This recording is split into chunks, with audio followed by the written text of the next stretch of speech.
Hi students, Indian army எக்ஸாமுக்காக இப்போ prepare பண்ணிட்டு இருக்கீங்களா? ஸோ நீங்கள் ப்ரிப்பேர் பண்ணிட்டு இருந்தால் மட்டும் போதாது, ஒரு ரிவிஷனும் பண்ணி பார்க்கணும்ல.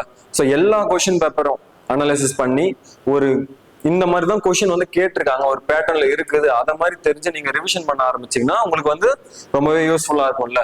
இப்போ உங்களுக்கு பேட்டர்ன் படி பாத்தீங்கன்னா 15 கொஸ்டின் ஜிகேல வரப்போகுது, 15 question science question, 15 question maths question, அப்புறம் ஒரு 5 கொஸ்டின் ரீசனிங் கொஸ்டின் வரப்போகுது. இதுல உங்களுக்கு மெஜாரிட்டியா ரோல் பிளே பண்ண போறது எந்த இடத்துல வந்து பாத்தீங்கன்னா இந்த மேக்ஸ் கொஸ்டின் 15 இருக்குல்ல.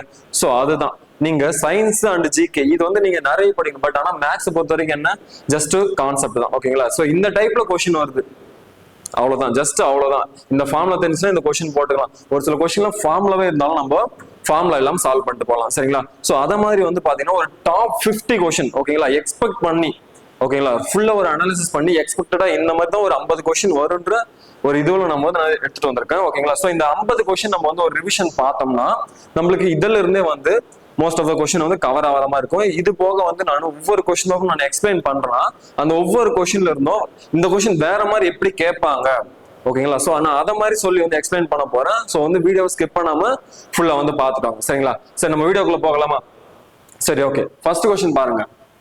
பின்வருவற்றில் எது ஒரு பகாயன்? பின்வருவற்றில் எது ஒரு பகாயன்? நம்பர் சிஸ்டம் எடுத்த உடனே நம்மளுக்கு மெயினா தெரிய வேண்டியது என்ன? பகு எண், பகாயன் என்னன்றதெல்லாம் தெரியணும். சோ இதுல வந்து பகாயன் எதுன்னு கேட்டாங்கன்னா நம்ம வந்து ஈஸியாவே சொல்லிடலாம். சோ 21 பார்த்தோம்னா அது 3ஆல் டிவைட் ஆகும். சோ நம்ம அதை பகாயன்னு சொல்ல முடியாது. பகாயன்னா என்ன? 1 டிவைட் ஆகணும், அப்படி இல்லைன்னா அது அந்த நம்பரால் மட்டுமே டிவைட் ஆகணும், வேற எந்த நம்பரால் டிவைட் ஆகக்கூடாது. சோ அதில் வந்து பார்க்கும்போது இந்த இடத்துல நம்மளுக்கு ஆப்ஷன் பி, இந்த 29ன்றது தான் வந்து என்ன ஆகும், நம்மளுக்கு பகாயன் ஆகும். மற்றது எல்லாமே நம்மளுக்கு பகு என்ன. ஏன்னா 21 பார்க்கும்போது நம்மளுக்கு 7ஆலும் டிவைட் ஆகும், 3ஆலும் டிவைட் ஆகும். அதே மாதிரி 33 பார்க்கும்போது 11ஆம் வாய்ப்பாட்டுல டிவைட் ஆகும், 3ஆம் வாய்ப்பாட்டுல டிவைட் ஆகும். 39 பார்க்கும்போது அது 3ஆம் வாய்ப்பாட்டுல கண்டிப்பா டிவைட் ஆகும். சோ இத மாதிரி வந்து நம்ம வந்து பகு எண்கள், பகா எண்கள் தெரிஞ்சு வச்சுக்கணும். ஓகேங்களா? இது போக வேற என்ன கேட்பாங்கன்னு பாத்தீங்கன்னா இன்னும் நீங்க தெரிஞ்சு வச்சுக்க வேண்டியது பகு எண், பகா எண் இப்படி கொஸ்டின் சொல்லிட்டு இப்போ 100 தாண்டி வர அடுத்து சிறிய பகா எண் என்ன அப்படின்னு கேட்பாங்க. 100 தாண்டி வர அடுத்து சிறிய பகா எண் என்ன? சோ இத மாதிரி வந்து கொஸ்டின் கேட்பாங்க. சோ 100க்கு அடுத்து வர சிறிய பகா எண் என்னவா இருக்கும்? கண்டிப்பா 101 தான். 101 மட்டும் தான் டிவைட் ஆகும், வேற எந்த வாய்ப்பாட்லயும் டிவைட் ஆகாம இருக்கும். சோ வந்து பகு எண், பகா எண்லயே பேஸ் பண்ணி நிறைய கொஸ்டின் கேட்பாங்க. சோ இது பகு எண், பகா எண்ன்றத கொஞ்சம் தெரிஞ்சு வச்சுக்கங்க. சரிங்களா? சரி, அடுத்து பார்க்கலாம்.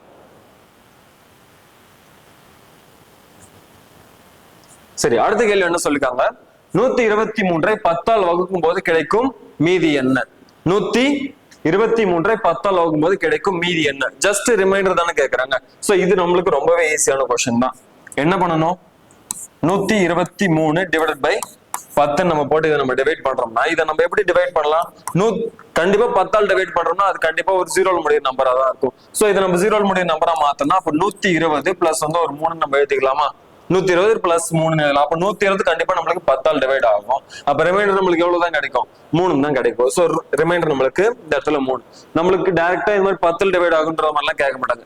சப்போஸ் உங்களுக்கு வந்து வேற எதனா ஒரு நம்பர் கொடுத்திருந்தாங்கன்னா, இப்போ வந்து இதுவே வந்து 6ன்னு கொடுத்திருந்தாங்கன்னா, இப்போ 123 டிவைடட் பை 6, சோ 6ஆல் டிவைட் பண்ணுவோம், நம்மளுக்கு ரிமைண்டர் எவ்வளவு கிடைக்கும் அத மாதிரி கேட்டாங்கன்னா அப்ப நீங்க வந்து என்ன பண்ணணும்? இந்த இடத்துல நீங்க டிவிசிபிலிட்டி ரூல்லாம் நீங்க செக் பண்ற மாதிரி இருக்கும். ஓகேங்களா? டிவிசிபிலிட்டி ரூல்னா நல்லா தரவா தெரிஞ்சு வச்சுக்கங்க. டிவிசிபிலிட்டி ரூல் நமக்கு ரொம்ப முக்கியம். இது 6ஆல் டிவைட் ஆகுமான்னு பார்க்கறது நம்ம என்ன பண்ணணும்? அந்த நம்பர் 3ஆலையும் டிவைட் ஆகணும், பிளஸ் வந்து எதால் டிவைட் ஆகணும், 2ஆல் டிவைட் ஆகணும். கண்டிப்பா வந்து இது வந்து 2ஆல் டிவைட் ஆகாது. ஏன்னா கடைசி நம்மளுக்கு என்ன கொடுத்துருக்காங்க?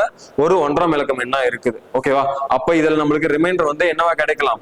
ஒரு 1 அது மாதிரி கிடைக்கிறதுக்கு வாய்ப்பு இருக்கு. ஓகேங்களா? சரி, 12ன்னு கொடுத்துருக்காங்க. இது நம்ம டிவைட் பண்ணி பார்த்தலாம். 12ன்னா நம்மளுக்கு எத்தனை வாட்டி வரும்?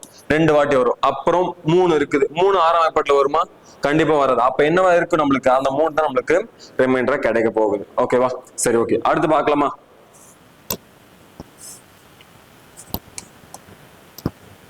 சரி, அடுத்த கேள்வி பாருங்க. முதல் 10 இயல் எண்களின் கூடுதல் காண்க. முதல் 10 இயல் எண்களின் கூடுதல் காண்க. இதே மாதிரி உங்களுக்கு வேற எப்படி கேட்பாங்கன்னா, முதல் 10 இயல் எண்களுக்கு பதிலா முதல் 10 ஒற்றைப்படை எண்களின் கூடுதல் காண்க, முதல் 10 இரட்டைப்படை எண்களின் கூடுதல் காண்க. சோ வந்து அந்த முதல்ன்ற ஒரு வார்த்தையை வந்து யூஸ் பண்ணாங்க. சோ ஒன்னொன்னுக்கும் ஒரு மாதிரியான ஃபார்முலா இருக்கு. சோ இதுக்கான ஃபார்முலா என்னன்னா நம்மளுக்கு n into n plus 1 divided by 2, n into n plus 1 divided by 2. nன்றது நம்மளுக்கு வந்து 10ன்னு சொல்லிட்டாங்க. மொத்தம் ஃபர்ஸ்ட் வரும் அந்த 10 தான். அப்ப 10 இன்ட்டு n பிளஸ் 1 என்ன ஆகும்? 11 டிவைடட் பை 2. அப்ப இது என்ன ஆகும்? 5 டைம்ஸ் வருமா? அப்ப ஆன்சர் நம்மளுக்கு என்ன வரும்?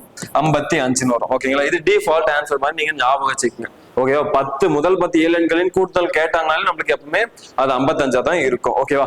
இதுவே வந்து ஒற்றைப்படை எண்களின் கூடுதல் காண்க, முதல் 10 ஒற்றைப்படை எண்களின் கூடுதல் காண்க அப்படின்னா ஒற்றைப்படை எண்கள்னா என்ன? 1 3 அடுத்தது 5 7 இது மாதிரி போயிட்டே இருந்துச்சுன்னா அது எல்லாமே ஒற்றைப்படை எண்கள். சோ ஒற்றைப்படை எண்கள்ல கூடுதல் கேட்கறாங்க, முதல் 10 ஒற்றைப்படை எண்களின் கூடுதல் கேட்கறாங்க அப்படின்னு பாத்தீங்கன்னா அதுக்கு ஃபார்முலா n ஸ்கொயர். அப்ப n ஸ்கொயர்னா என்ன?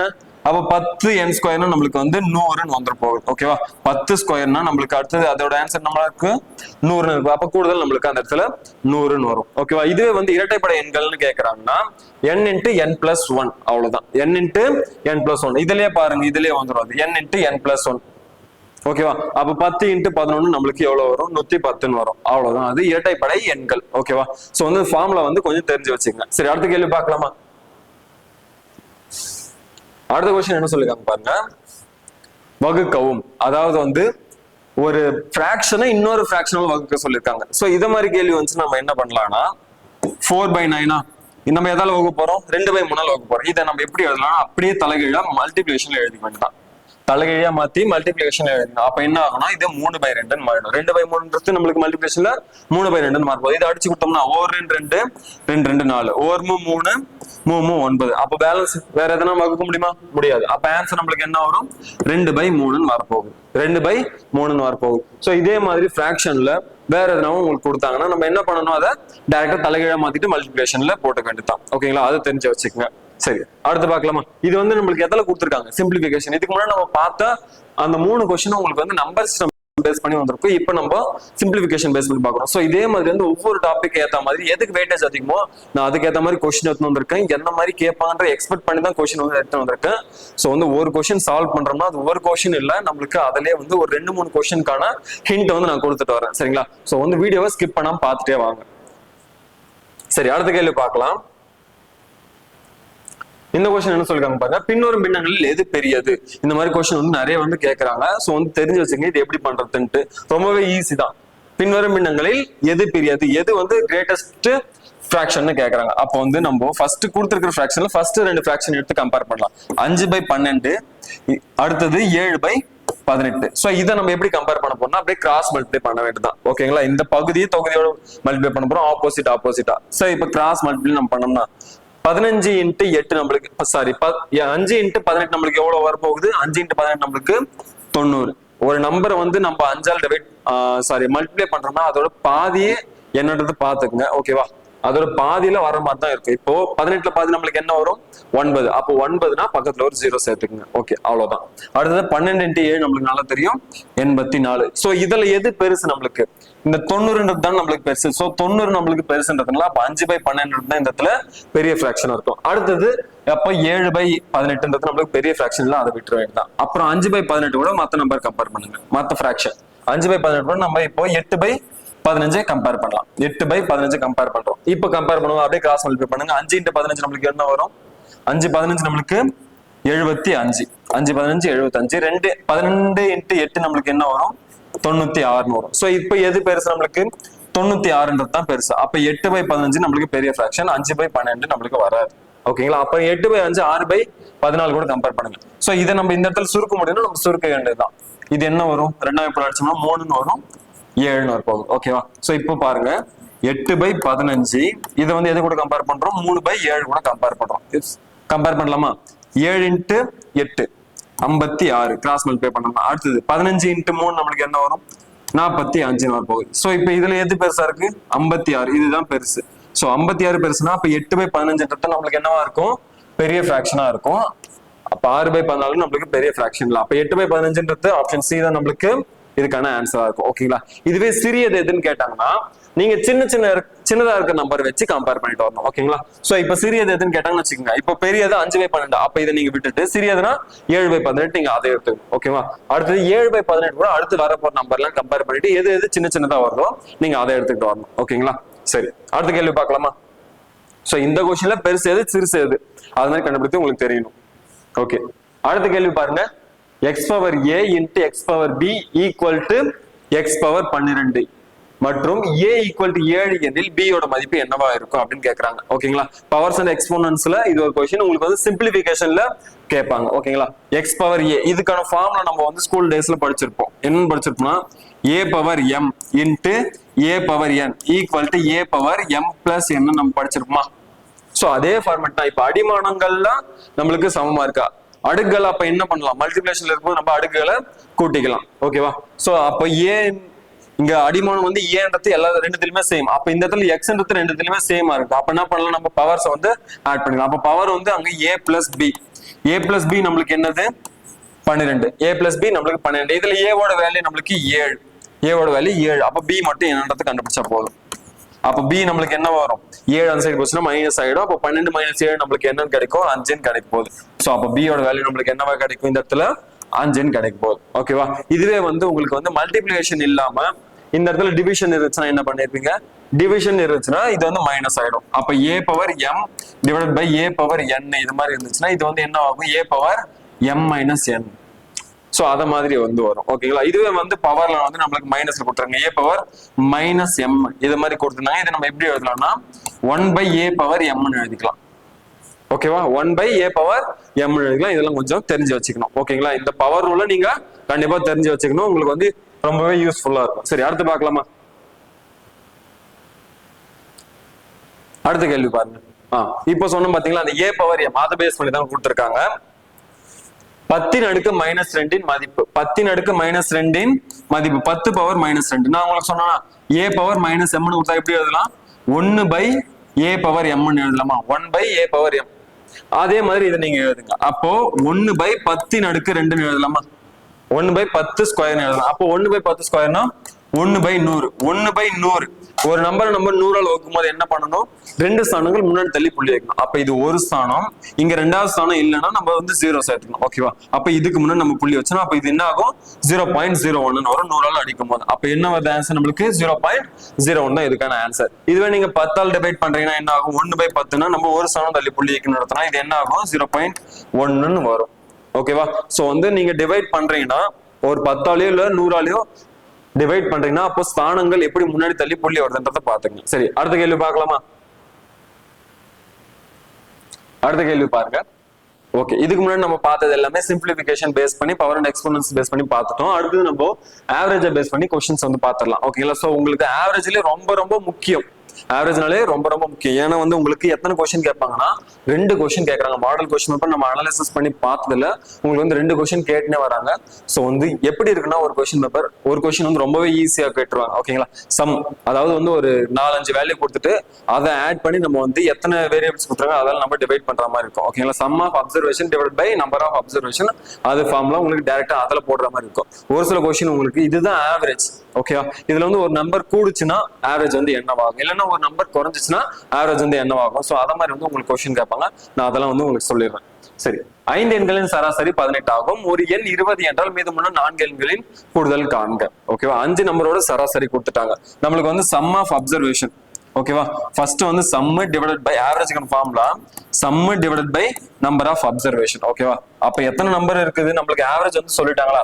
சோ ஆவரேஜ் வந்து நம்மளுக்கு 5 நம்பருக்கு வந்து 18 நம்பர் வந்து 5ன்னு கொடுத்துட்டாங்க. சோ அதோட சம் வந்து நம்மளுக்கு எவ்வளவா இருக்கும்? அப்ப சம் தான் நம்மளுக்கு தெரியாத நான் எஸ்ன்னு வச்சுக்கிறேன். அப்ப சம் என்ன? நம்மளுக்கு 5 × 18 நம்மளுக்கு 90ன்னு வந்துடும். சோ 5 நம்பரோடைய கூடுதல் நம்மளுக்கு என்னது? 90. இதுல வந்து ஒரு நம்பர் வந்து 20, ஒரு நம்பர் 20. அப்ப அந்த 20ன்ற நம்பர் போயிடுச்சுன்னா பேலன்ஸ் இருக்கிற அந்த 4 நம்பரோட கூடுதல் என்ன? அப்போ 90ல 20 போச்சுன்னா எவ்வளவு வரும்? 70, 40. அப்ப 70 தான் வந்து பேலன்ஸ் வந்து 4 நம்பரோட கூடுதலா இருக்க போகுது. சரிங்களா? இதுவே வந்து உங்களுக்கு வந்து இந்த 4 பேலன்ஸ் இருக்க அந்த 4 நம்பரோட சராசரி என்னன்னு கேட்டாங்கன்னா நீங்க வந்த ஆன்சரை டிவைடட் பை 4ன்னு போட்டு பண்ணணும். வந்த ஆன்சர் டிவைடட் பை 4ன்னு போட்டு பண்ணி அதுக்கான ஆவரேஜ் கண்டுபிடிக்கணும். ஏன்னா ஒரு நம்பர் ரிமூவ் பண்ணிட்டு பேலன்ஸ் இருக்க 4 நம்பரோட சராசரி என்னன்னா உங்களை வந்து क्वेश्चन வந்து கேட்பாங்க. சரிங்களா? சரி, அடுத்த கேள்வி பார்க்கலாமா? அடுத்த கேள்வி ஆவரேஜ் பேஸ் பண்ணி தான். உங்களுக்கு 10 எண்களின் சராசரி 20 ஆகும். அதனுடன் 31 என்ற மற்றொரு எண் சேர்க்கப்பட்டால் புதிய சராசரி என்னவா இருக்கும்? ஆல்ரெடி 10 நம்பர் இருக்குது. 10 நம்பரோட சராசரி நம்மளுக்கு எவ்வளவுன்னு சொல்லிட்டாங்கன்னா 20ன்னு சொல்லிட்டாங்க. இதுல வந்து புதுசா வந்து ஒரு நம்பர் வந்து ஆட் ஆகுது. அப்ப அது எந்த நம்பரா இருக்கும்? 11வது ஒரு நம்பர் வந்து ஆட் ஆகும்போது சராசரி நம்மளுக்கு எவ்வளவுன்னு சொல்லிட்டாங்க? 31. சாரி, 31ல 31ன்னு அந்த வேல்யூல வந்து ஆட் ஆகுது. சோ அப்படி இருக்கும்போது புதிய சராசரி என்னவா இருக்கும் அப்படின்னு கேட்டிருக்கான். புதிய சராசரி என்னவா இருக்கும் அப்படின்னு கேட்டிருக்கான். சோ இது ரெண்டுத்துக்கும் இப்ப டிஃபரன்ஸ் மட்டும் பாருங்க. புதுசா வந்த நம்பருக்கு பழசு இருக்கு அந்த ஆவரேஜ்க்கு டிஃபரன்ஸ் பாருங்க. டிஃபரன்ஸ் பார்க்கும்போது பாருங்க, இப்ப இதுதான் பெரிய நம்பர். டிஃபரன்ஸ் நம்ம பார்க்கும்போது எவ்வளவு வரும்? 31ல 20 போச்சுன்னா நம்மளுக்கு 11 வரும். டிஃபரன்ஸ் நம்மளுக்கு எவ்வளவு வருது? 11 வருது. அப்ப 11 இப்ப டோட்டலா நம்மளுக்கு மொத்தம் கவுண்டிங் எத்தனை? மொத்தம் 11 நம்பர் கவுண்டிங். சோ இதால வந்து அதை டிவைட் பண்ணுங்க. Divided by 11. சோ டிவைட் பண்ணோம்னா நம்மளுக்கு ஆன்சர் என்னன்னு வரும்? 1ன்னு வரும். ஆவரேஜை விட நம்மளுக்கு கொடுத்துருக்க நம்பர் வந்து பெருசா இருக்கிறதுனால நம்மளுக்கு வந்திருக்க ஆன்சர் நம்ம என்ன பண்ணணும்னா இருக்கிற ஆவரேஜ் கூட கூட்டிக்கணும். ஓகேவா? அப்ப இந்த 1 எடுத்துமே நம்ம இது கூட வந்து என்ன பண்ணணும்னா ஆட் பண்ணணும். ஆட் பண்ணா நம்மளுக்கு என்ன கிடைக்கும்? ஆவரேஜ் 21 கிடைக்கும். ஆவரேஜ் நம்மளுக்கு 21 கிடைக்கும். இதை நீங்க ப்ரொஃபஷனலா எப்படி போடலாம்னு பாத்தீங்கன்னா 10 நம்பரோட சரி 20ன்னு வச்சுங்க. அப்ப டோட்டல் சம் நம்மளுக்கு எவ்வளவு வரும்? 200ன்னு வரும். டோட்டல் சம் நம்மளுக்கு 200. இது கூட வந்து ஒரு நம்பர் ஆட் பண்றாங்க, அப்போ வந்து சராசரி என்னவா இருக்கும்? அப்போ 31ன்ற ஒரு நம்பர் ஆட் பண்ணாங்கன்னா ஆன்சர் நம்மளுக்கு என்ன வரும்? 231 வரும். அப்போ 11 நம்பர் ஆயிடுச்சு. 11 நம்பரோட சராசரி இதை வந்து நம்ம 11 ஆல் டிவைட் பண்ணணும். 11 நாள் என்ன பண்ணணும்? டிவைட் பண்ணணும். 11 நாள் டிவைட் பண்ணா நம்மளுக்கு ஆன்சர் என்னன்னு கிடைக்கும்னு பாத்தீங்கன்னா உங்களுக்கு 21 தான் கிடைக்கும். ஓகேங்களா? நீங்க எப்படி ஃபாலோ பண்ணி தந்தாலும் சரி, இல்ல நீங்க ட்ரெடிஷனல் மெத்தட் ஃபாலோ பண்ணி தந்தாலும் சரி, இது நம்மளுக்கு ஹோல் நம்பரா இருக்கு, நீங்க மல்டிப்ளை பண்றதுக்கு ஈஸியா இருந்துச்சு. இதுவே வந்து உங்களுக்கு கஷ்டமா வேற எதுனா நம்பர் 22 இன்னொன்னு வந்து 18 அது மாதிரி கொடுத்தாங்கன்னா அப்போ வந்து உங்களுக்கு கஷ்டமா இருக்கும்ல மல்டிபிளேஷன் பண்றதுக்கு. ஸோ வந்து அந்த நேரத்தில் நீங்க இந்த மாதிரி மெத்தட் நீங்க ஃபாலோ பண்ணிங்கன்னா உங்களுக்கு வந்து ஈஸியா இருக்கும். இந்த பேட்டர்ன் நீங்க வந்து ஃபாலோ பண்ணீங்கன்னா உங்களுக்கு வந்து ரொம்பவே யூஸ்ஃபுல்லாவே இருக்கும். சரிங்களா? இதே மாதிரி உங்களுக்கு கிரிக்கெட்டை பேஸ் பண்ணியும் கொஸ்டின் வந்து கேட்பாங்க சராசரி. சரி, அடுத்த கேள்வி பார்த்துடலாமா? அடுத்த கேள்வி என்ன சொல்லிருக்காங்க பாருங்க. 11 போட்டிகளின் சராசரி ஓட்டங்கள், அதாவது ரன்ஸ் வந்து 50. முதல் 10 போட்டிகளின் சராசரி ஓட்டங்கள், முதல் 10 போட்டிகளின் சராசரி 48 ஓட்டங்கள் எனில் 11வது போட்டி எத்தனை ஓட்டங்கள் எடுக்கப்பட்டன? ஓகேங்களா? இதுல வந்து என்ன கொடுத்துட்டாங்கன்னா 11 போட்டிகளின் சராசரின்னு கொடுத்துறாங்க. 11 போட்டியில ஆவரேஜ் வந்து எவ்வளவு கொடுத்துட்டாங்கன்னா 50. ஓகேவா? அடுத்து வந்து என்ன சொல்றாங்க? முதல் 10 போட்டிகளின் சராசரி 48. ஃபர்ஸ்ட் 10 போட்டி இருந்திருக்குது. ஓகேவா? அதுல வந்து ஆவரேஜ் என்னவா இருக்குது? 48ன்னு இருக்குது. அப்போ 11வது கேம் வந்து அவர் விளையாடும் போது என்ன ஆச்சு? 11வது மேட்ச் விளையாடும் போது அவருக்கு வந்து ஆவரேஜ் வந்து 2 வந்து கூடி இருக்குது. ஓகேவா? அப்படின்னா அந்த 11வது மேட்ச்ல வந்து அவர் வந்து எவ்வளவு ரன் வந்து ஸ்கோர் பண்ணிருப்பாரு அப்படின்னு தான் கொஸ்டின் கேட்கறாங்க. சோ இந்த இடத்துல பாருங்க, இங்க 11 இங்க 10, இந்த இடத்துல வந்து குறைஞ்சிருக்குது. அப்படியே வச்சுக்கோங்க. இந்த இடத்துல வந்து குறைஞ்சிருக்குது, இந்த இடத்துல வந்து என்னவா இருக்குது? குறைஞ்சிருக்கு. இந்த இடத்துல எவ்வளவு குறைஞ்சிருக்குது? 2ன்றது குறைஞ்சிருக்குது. ஓகேவா? 50 × 48னா நம்மளுக்கு 50க்கு 42 டிஃபரன்ஸ் எவ்வளவு? நம்மளுக்கு 2. அப்ப 2 வந்து என்னவா இருக்கு? இந்த இடத்துல குறைஞ்சிருக்குது. ஓகேவா? சோ 2 பக்கமும் நம்மளுக்கு குறைஞ்சிருக்குதுன்னா அப்ப நம்ம என்ன பண்ணலாம்னா இந்த 11 இருக்குல்ல, இந்த 11 எடுத்துட்டு போயிட்டு இந்த 2 கூட என்ன பண்ணுங்க? மல்டிப்ளை பண்ணுங்க. 11 × 2 நம்மளுக்கு என்ன வரும்? 22ன்னு வரும். ஓகேவா? 22. அந்த 22 இந்த நம்பரோட கூட்டிங்க. 22 பிளஸ் வந்து ஒரு 48 நம்மளுக்கு என்ன ஆகும்? இது 0. பேலன்ஸ் வந்து 1 இங்க வந்துச்சுன்னா என்ன ஆகும்? 6 6 1 7. அப்ப அவர் எவ்வளவு ரன் அடிச்சிருப்பாருன்னு பாத்தீங்கன்னா அதுல 70 ரன் அடிச்சிருந்தா அவருக்கு வந்து சராசரி வந்து 50 மாறி இருக்கும். ஓகேங்களா? சோ 2 பக்கமும் டிக்ரீஸ் ஆகுதுன்ற பட்சத்துல நீங்க வந்து ஆட் பண்ணிக்கணும். 2 பக்கமும் டிக்ரீஸ் ஆகுதுன்ற பட்சத்துல நீங்க என்ன பண்றீங்கன்னா ஆட் பண்றீங்க. இதுவே வந்து ஒரு பக்கம் இன்க்ரீஸ் ஆயிட்டு இன்னொரு பக்கம் டிக்ரீஸ் ஆச்சுன்னா நீங்க என்ன பண்ணணும்னா இப்போ வரப்போற ஆன்சரை இங்க மல்டிப்ளை பண்றீங்களா, மல்டிப்ளை பண்ணிட்டு நீங்க என்ன பண்ணணும்? இந்த மல்டிப்ளை பண்ணிட்டு வர வேல்யூவை இந்த இடத்துல நீங்க வந்து மைனஸ் பண்ணிக்கணும். ஓகேவா? ரெண்டுமே வந்து ஒன்னு ஏறி ஒன்னு இறங்குச்சுனாலோ இல்ல வந்து ஒன்னு இறங்கி இன்னொன்னு ஏறிச்சுனாலோ நீங்க என்ன பண்ணணும்னா அந்த இடத்துல டிஃபரன்ஸ் பார்க்கணும். ஓகேவா? இதுவே வந்து உங்களுக்கு ரெண்டுமே வந்து இன்க்ரீஸ் ஆச்சுன்னா நீங்க என்ன பண்ணணும்? ஆட் பண்ணணும். ரெண்டுமே இன்க்ரீஸ் ஆச்சுன்னா ஆட் பண்ணணும், ரெண்டுமே டிக்ரீஸ் ஆச்சுன்னா ஆட் பண்ணணும். இது வந்து ஒன்னு ஏறி ஒன்னு இறங்குச்சுனாலும் நீங்க என்ன பண்ணணும்னா டிஃபரன்ஸ் வந்து பார்க்கணும். ஓகேங்களா? சரி, அடுத்த கேள்வி பார்க்கலாமா? அடுத்த கேள்வி என்ன சொல்லிருக்காங்க பாருங்க. முதல் 25 ஒற்றைப்படை எண்களின் சராசரி காண்க. இதெல்லாம் ரொம்பவே வந்து முக்கியமான கொஸ்டின் உங்களுக்கு. ஓகேங்களா? பார்த்தோன்னே ஆன்சர் போட்டு போயிடலாம். 25 ஒற்றைப்படை எண்களின் சராசரி என்னவா இருக்குன்னு பாத்தீங்கன்னா 25 தான். 25 ஒற்றைப்படை எண்களின் சராசரி 25 தான். எப்படின்னா இதுக்கு ஃபார்முலா ஒற்றைப்படை எண்களின் சராசரி கண்டுபிடித்து முதல் n ஒற்றைப்படை எண்களின் சராசரி என்னன்னு பாத்தீங்கன்னா அதே n வந்துரும். ஓகேவா? ஆட் நம்பர்ஸ்க்கு வந்து சராசரி வந்து ஃபர்ஸ்ட் ஆட் நம்பர்ஸ்க்கு வந்து பாத்தீங்கன்னா என்னன்னே வந்து சராசரி வந்துரும். இதுக்கெல்லாம் வந்து ஃபார்முலா இருக்கு. அடுத்து ஈவன் நம்பரா இருந்துச்சுன்னா அப்படியே n+1 அவங்க எவ்வளவு வேல்யூ கொடுத்துறாங்களோ அது கூட 1 கூட்டிங்கன்னா அது வந்து ஈவன் நம்பருடைய ஆவரேஜா இருக்கும். ஆட் நம்பருக்குன்னா அவங்க எவ்வளவு நம்பர் கொடுத்துருக்காங்களோ அதே தான் வந்து ஆவரேஜா இருக்கும். அதாவது வந்து முதல்ன்ற இந்த வார்த்தை, ஓகேவா, ஃபர்ஸ்ட்ன்ற இந்த வேர்ட் வந்து மென்ஷன் பண்ணிருக்காங்களான்றத பாருங்க. ஓகேவா? சரி, அடுத்த கேள்வி பார்த்தலாமா?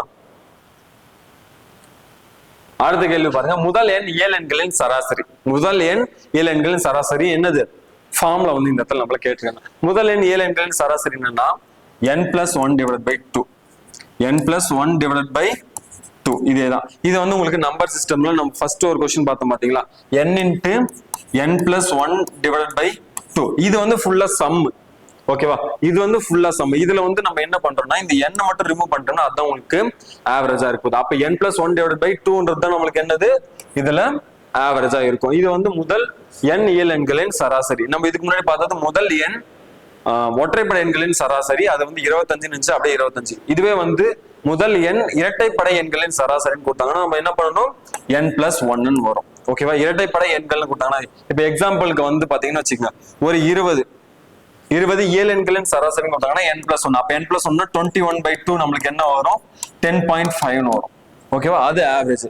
இது வந்து முதல் 20 இரட்டைப்படை எண்களின் சராசரி அப்படின்னு கேட்டாங்கன்னா நம்மளுக்கு என்ன வரும்னா 20 plus 1 நம்மளுக்கு என்ன வரும், 21 வரும். அது ஆவரேஜ். ஓகேங்களா, சரி அடுத்து பார்க்கலாமா. சோ வந்து பார்த்துக்க n இயலெண்கள்னு கொடுத்துட்டாங்க நாங்களே. ஓகேவா, n இயலெண்கள்னு கொடுத்தாங்கன்னா n plus 1/2. முதல் n ஒற்றைப்படை எண்களின் சராசரி கேட்டாங்கனால n, முதல் n இரட்டைப்படை எண்களின் சராசரி கேட்டாங்கனால n plus 1. ஓகேங்களா, இந்த ஃபார்முலாலாம் தெரிஞ்சு வச்சுக்கோங்க. கொஞ்சம் வீடியோ வந்து லென்த்தா போற மாதிரி தான் இருக்கும். நான் வந்து எக்ஸ்ட்ராவா பாயிண்ட் சொல்றேன்னா உங்களுக்கு வந்து லென்த்தா போற மாதிரி இருக்கும். கொஞ்சம் வந்து ஸ்கிப் பண்ணாம பார்த்துட்டு வாங்க, உங்களுக்கு வந்து இது ரொம்பவே யூஸ்ஃபுல்லா இருக்கும். ஓகேங்களா, சரி அடுத்த கொஸ்டின் பாருங்க. ஓகே, இது வந்து என்ன சொல்லிருக்காங்க, 2 கார்களின் வேகங்கள் 4:5 என்ற விகிதத்தில் உள்ளன. மெதுவாக செல்லும் கார் மணிக்கு 60 கிலோமீட்டர் வேகத்தில் சென்றால் வேகமாக செல்லும் காரின் வேகம் என்ன? இது வந்து உங்களுக்கு வந்து எதை பேஸ் பண்ணி சொல்லிருக்காங்கன்னா ரேஷியோ பேஸ் பண்ணி கொடுத்துருக்காங்க. ஓகேவா, ரேஷியோ பேஸ் பண்ணி என்ன ரேஷியோல கொடுத்துருக்காங்க, ஃபர்ஸ்ட் 4:5 ரேஷியோல இருக்குது. இது ஸ்லோவா போற காரா இருக்கும், இது ஸ்பீடா போற காரா இருக்கும். இந்த ஸ்லோவா போற கார் எவ்வளவு போகுது, 60ல போகுது. அப்ப இந்த ஸ்பீடா போற கார் வந்து நம்மளுக்கு எவ்வளவு போகுது அதான் நம்மளுக்கு தெரியும். இப்ப பாருங்க, இந்த 4ன்றது தான் நம்மளுக்கு என்னவா இருக்கும், 60. 4ன்றது நம்மளுக்கு 60. அப்ப 5னா நம்மளுக்கு எவ்வளவு, அதான் நம்ம எக்ஸ் வச்சு நம்ம கண்டுபிடிப்போம். ஓகேங்களா, சோ இது வந்து நான் இந்த மாதிரி பாக்ஸ் வச்சு கண்டுபிடிப்பேன். ஓகேங்களா, பாக்ஸ் மெத்தட்னு சொல்லுவாங்க.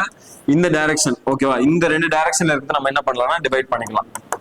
அதே மாதிரி இந்த டைரக்ஷன்ல ஓகேவா, மேல கீழே இருக்கிற டைரக்ஷன்ல நம்ம என்ன பண்ணலாம்னா டிவைட் பண்ணிக்கலாம். மற்றபடி கிராஸ்ல நம்ம மல்டிப்ளை தான் பண்ண முடியும். ஓகேவா, சோ இதை அடிச்சோம்னா ஒவ்வொரு நாள் 4, 15 நாள் நம்மளுக்கு என்ன வரும், 60ன்னு வரும். இப்போ நம்ம இதை கிராஸ் மல்டிப்ளை பண்ணோம்னா இந்த எக்ஸ் இந்த சைட்ல வந்துச்சுன்னா 1 into x எக்ஸ்ன்னு வரப்போகுது.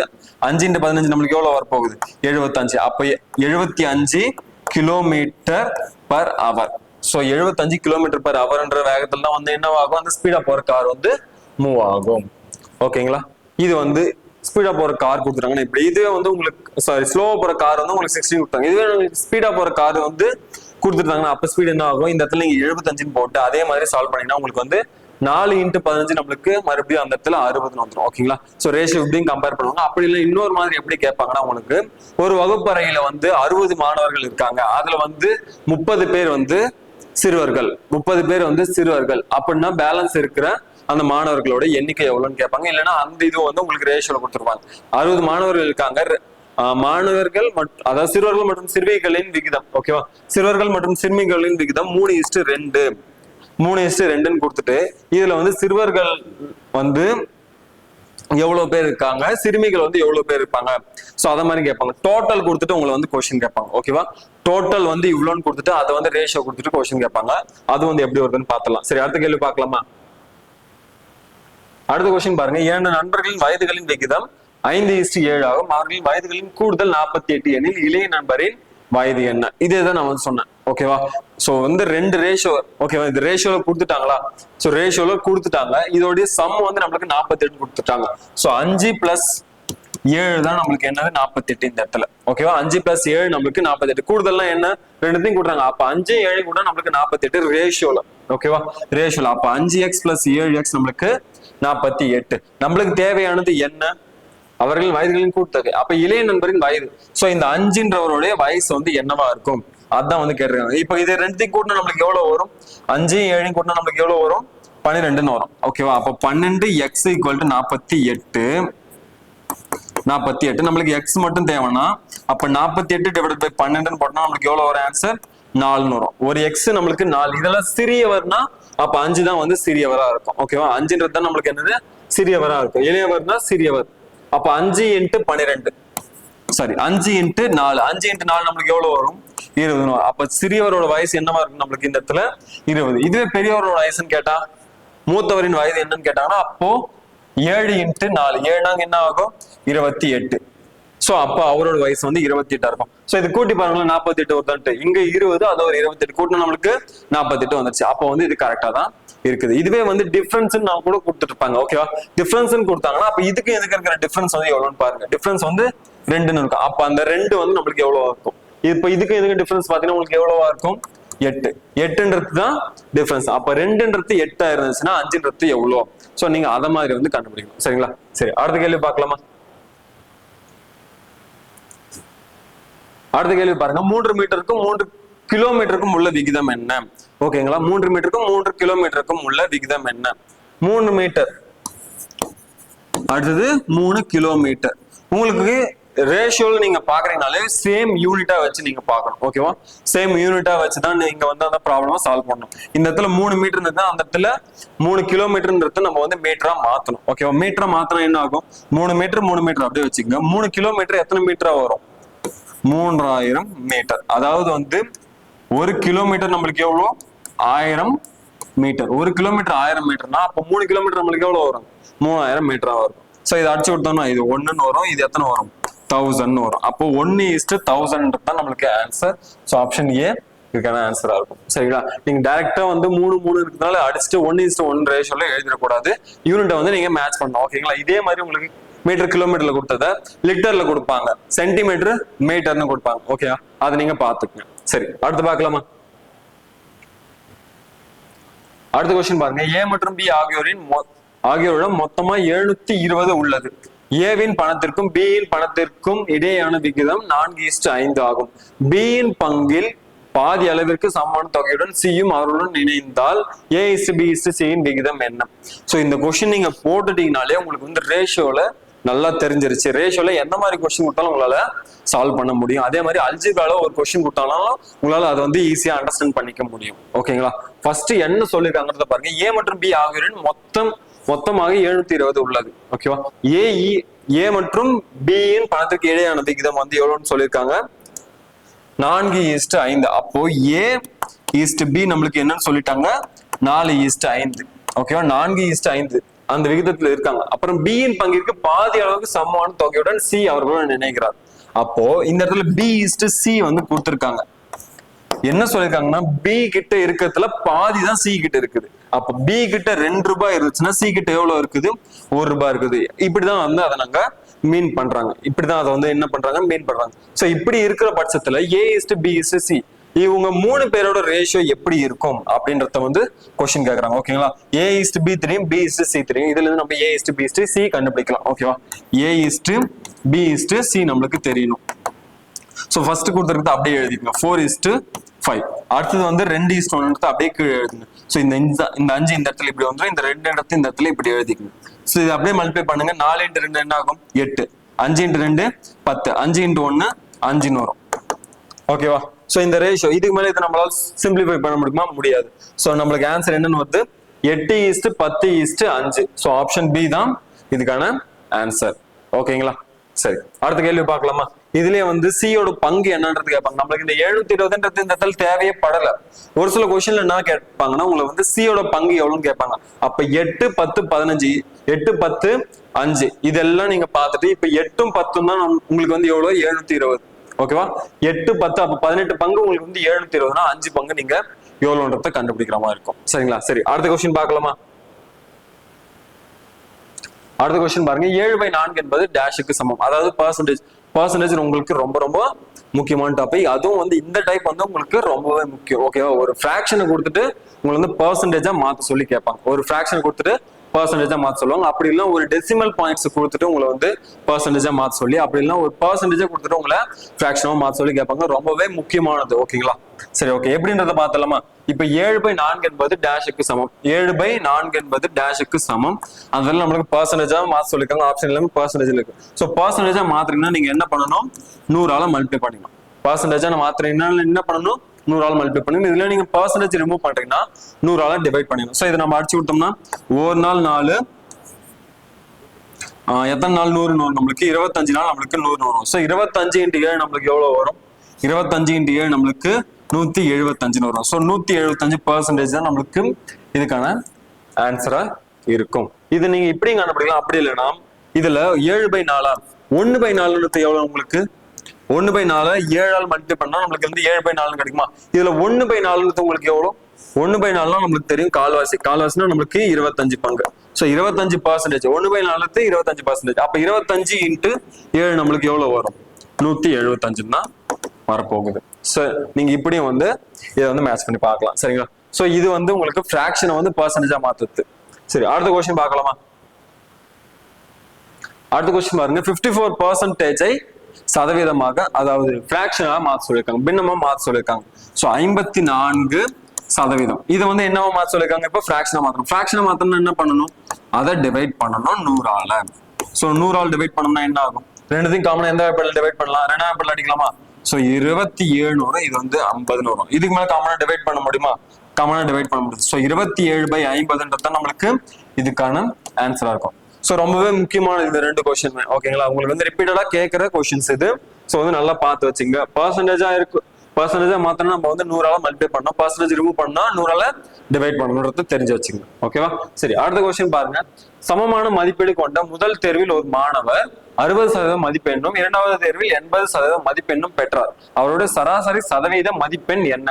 சமமான மதிப்பீடு கொண்ட தேர்வில்னா 100 மார்க்கா இருக்கலாம், இல்ல 200 மார்க்கா இருக்கலாம். ரெண்டுமே வந்து என்னவா இருக்கும்? ரெண்டு எக்ஸாம்லயுமே வந்து ஈக்குவல் மார்க் அவங்க வந்து சொல்லியிருக்காங்க. அடுத்தது பாருங்க. முதல் தேர்வுல வந்து எவ்வளவு எடுத்திருக்காரு? 60% மார்க் எடுத்திருக்காரு. ரெண்டாவது தேர்வுல எவ்வளவு மார்க் எடுத்திருக்காரு? 80% மார்க் எடுத்திருக்காருன்னா அவரோட சதவீதம் என்ன? அப்ப ரெண்டுத்தையும் கூட்டி நம்ம என்ன பண்ணணும்? 2ஆல் டிவைட் பண்ணிக்கலாம். 80%. சோ வந்து ரெண்டுத்தையும் கூட்டி நம்ம என்ன பண்ணிக்கலாம்? 2ஆல் டிவைட் பண்ணிக்கலாம். சதவீதம் கேட்கறாங்க. சோ ரெண்டுத்துக்கான ஆவரேஜ்னா என்ன?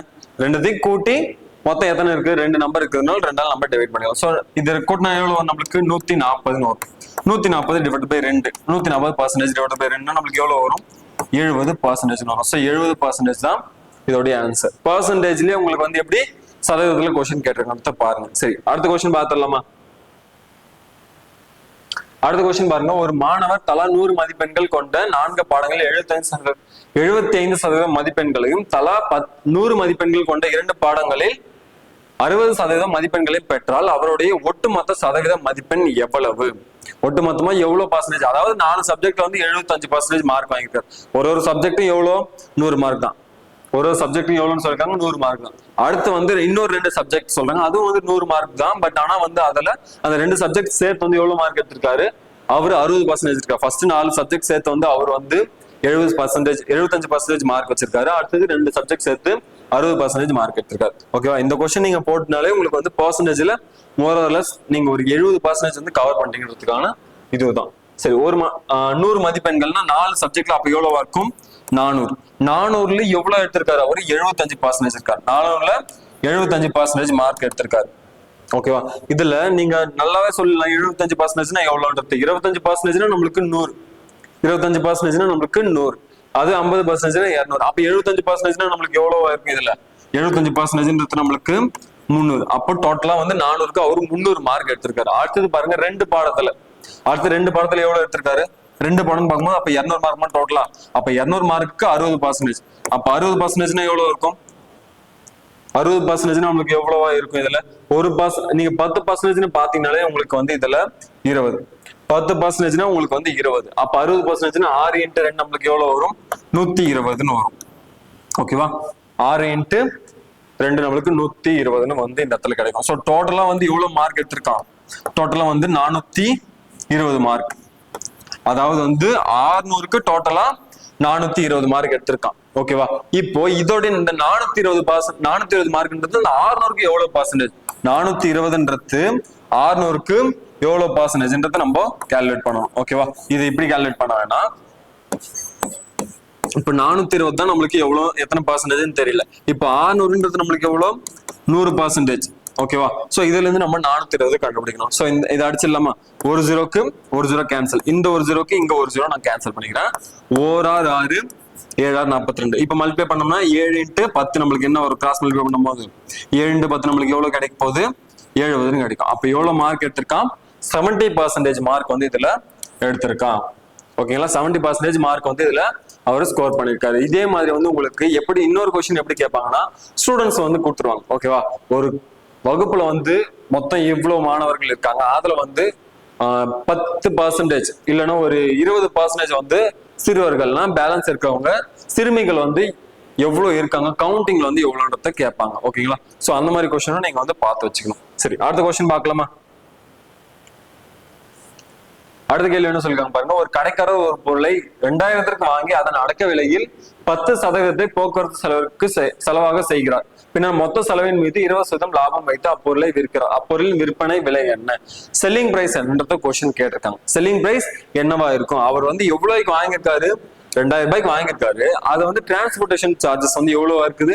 அவர் வாங்கினதுல வந்து 10% டிரான்ஸ்போர்டேஷன், அதாவது போக்குவரத்துக்காக.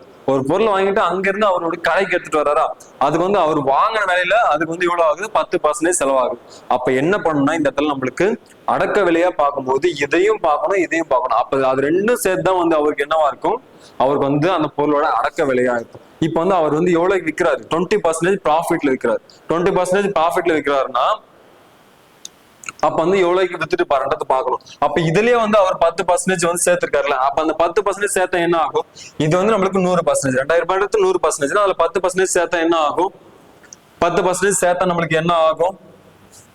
200 ரூபாய் சேரும். அதுல 200 ரூபாய் என்ன ஆகும்? அதுல சேரும். அப்போ டோட்டலா நம்மளுக்கு எவ்வளவு ஆகும்? 2200 ரூபான்னு வரும். டோட்டலா வந்து 2200 ரூபாய் அந்த பொருளோட காஸ்ட். இப்போ இதுல வந்து அவரு 20% லாபம் வைக்கிறார். 20% லாபம் வைக்கிறாருன்னா 10% நம்மளுக்கு 220 ரூபாய். இது ஃபுல்லாவே சேர்த்து உங்களுக்கு 100%. 2200 ரூபாய் இப்போ நீங்க 100% வச்சு பார்க்கணும். 2020 100, சாரி 2200 உங்களுக்கு 100%. இதுல 10% உங்களுக்கு எவ்வளவு இருக்கும்? 220 ரூபாய் இருக்கும். 220 ரூபாய் 10%. அவர் எவ்வளவு வச்சிருக்காரு ப்ராஃபிட்?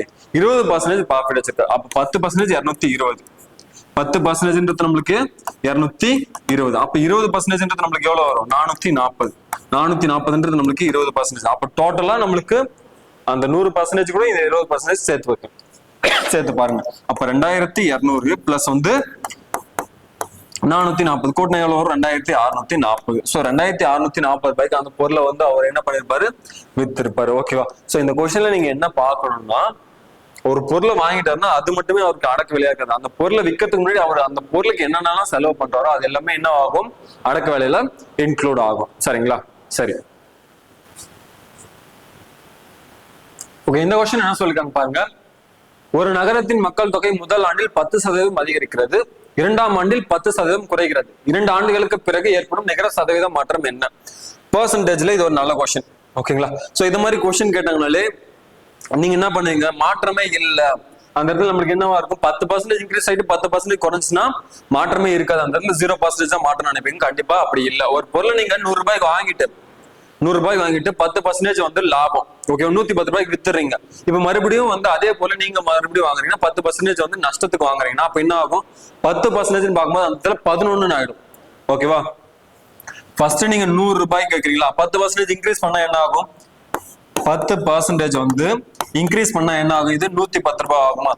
110 ரூபாய் ஆகும். இப்ப இந்த 110 ரூபான்றது உங்களுக்கு 100%. 110 ரூபான்றது 100% இருக்கு. இப்ப இதுல வந்து நீங்க வந்து 10% என்ன பண்றீங்க? டிக்ரீஸ் பண்றீங்க. 10% டிக்ரீஸ் பண்றீங்க. 10% பார்க்கும்போது இதுல என்ன இருக்கும்?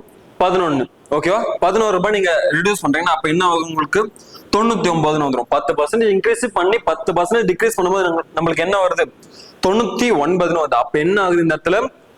ஆக்சுவலா இருந்தா நம்மளுக்கு 100, ஃபைனலா நம்மளுக்கு எவ்வளவு வந்திருக்கு? 99. அப்ப என்ன ஆயிருக்குது? 1 வந்து இந்த இடத்துல குறைஞ்சிருக்கு. அப்ப என்ன ஆகும்? 1% வந்து என்ன ஆகும்? கண்டிப்பா குறையும். 1% வந்து டிக்ரீஸ் ஆயிருக்குது. ஓகேவா? சோ இதே மாதிரி வந்து 10% இன்க்ரீஸ் ஆயிட்டு 10% குறைஞ்சுன்னா எந்த இடமா இருந்தாலும் அந்த இடத்துல என்ன ஆயிருக்குன்னா 1% வந்து டிக்ரீஸ் ஆயிருக்கும். இதே வந்து உங்களுக்கு 20% இன்க்ரீஸ் ஆயிட்டு இந்த இடத்துல 20% இன்க்ரீஸ் ஆயிட்டு 20% குறைகிறது அப்படின்னு பார்த்தாங்கன்னா 20 இன்க்ரீஸ் ஆயிட்டு 20 டிக்ரீஸ் ஆகுது அப்படின்ற பட்சத்துல உங்களுக்கு என்ன ஆகும்னா இந்த இடத்துல டிஃபரன்ஸ் வந்து 4% டிக்ரீஸ் ஆயிருக்கும். 4% என்னவாயிருக்கும்? டிக்ரீஸ் ஆயிருக்கும். அது எப்படி நீங்க வந்து ஈஸியா அப்ரோச் பண்ணிக்கலாம்னு பாத்தீங்கன்னா 20% 20%. ஓகேவா? ரெண்டுமே வந்து 20 இருக்குது. சோ இந்த இடத்துல இந்த 2 மட்டும் எடுத்துக்கங்க. முன்னாடி இருக்க அந்த 2 மட்டும் எடுத்துட்டு 2 வந்து நீங்க என்ன பண்ணுங்க? ஸ்கொயர் பண்ணிக்கங்க. ரெண்டுமே 2 தானே இருக்கா? அப்ப 2 ஸ்கொயர் பண்ணா நம்மளுக்கு என்ன வரும்? 4ன்னு வரும். சோ வந்து 4% வந்து என்ன ஆயிருக்கும்? டிக்ரீஸ் ஆயிருக்கும். ஓகேவா? இதுவே உங்களுக்கு 25% கொடுத்துருக்காங்க. 25% கொடுத்துருக்காங்க அப்படின்னா நீங்க என்ன பண்ணணும்னா 2.5 2.5 எடுத்துக்கணும். 2.5 2.5 அப்போ 2.5 2.5 ஸ்கொயர் பண்ண நம்மளுக்கு என்ன வரும்? 25 × 25 நம்மளுக்கு என்ன ஆகும்? 2.5 ஸ்கொயர். அப்ப 25 × 25 நம்மளுக்கு என்ன ஆகும்? 625 வரும். இப்ப 2 ஸ்தானம் தள்ளி புள்ளி வைக்கணும். அப்ப 2 ஸ்தானம் தள்ளி புள்ளி வச்சோம்னா 6.25 வருது. அப்ப 6.25% நம்மளுக்கு என்ன ஆயிருக்கும்? இந்த இடத்துல ரெடியூஸ் ஆயிருக்கும். கண்டிப்பா வந்து ஏத்திட்டு குறைச்சாங்கன்னா, ஒரு விலையை ஏத்திட்டு குறைக்கிறாங்க, அதே அமௌண்ட் குறைக்கிறாங்கன்னா கண்டிப்பா அந்த இடத்துல டிடக்ஷன் தான் இருக்கும், டிக்ரீஸ் தான் ஆகும். அதை வந்து நல்லா தெரிஞ்சு வச்சுக்கணும். சரிங்களா? சரி, அடுத்த கேள்வி பார்க்கலாமா? இது வந்து சம்பளத்திலயும் வந்து ஒரு சில இடத்துல மென்ஷன் பண்ணி சொல்லுவாங்க. ஒருத்தரோட சம்பளம் வந்து 10% இன்க்ரீஸ் பண்ணிட்டு 10% டிக்ரீஸ் பண்றாங்க அப்படின்னா அவருடைய சம்பளத்துல ஏற்படுற சதவீத மாற்றம் என்ன? அத மாதிரி கொஸ்டின் கேட்பாங்க. அப்படின்ற பட்சத்துல இந்த இடத்துல 1% டிக்ரீஸ் தான் ஆகும். சரிங்களா? சரி, அடுத்த கொஸ்டின் பார்க்கலாமா?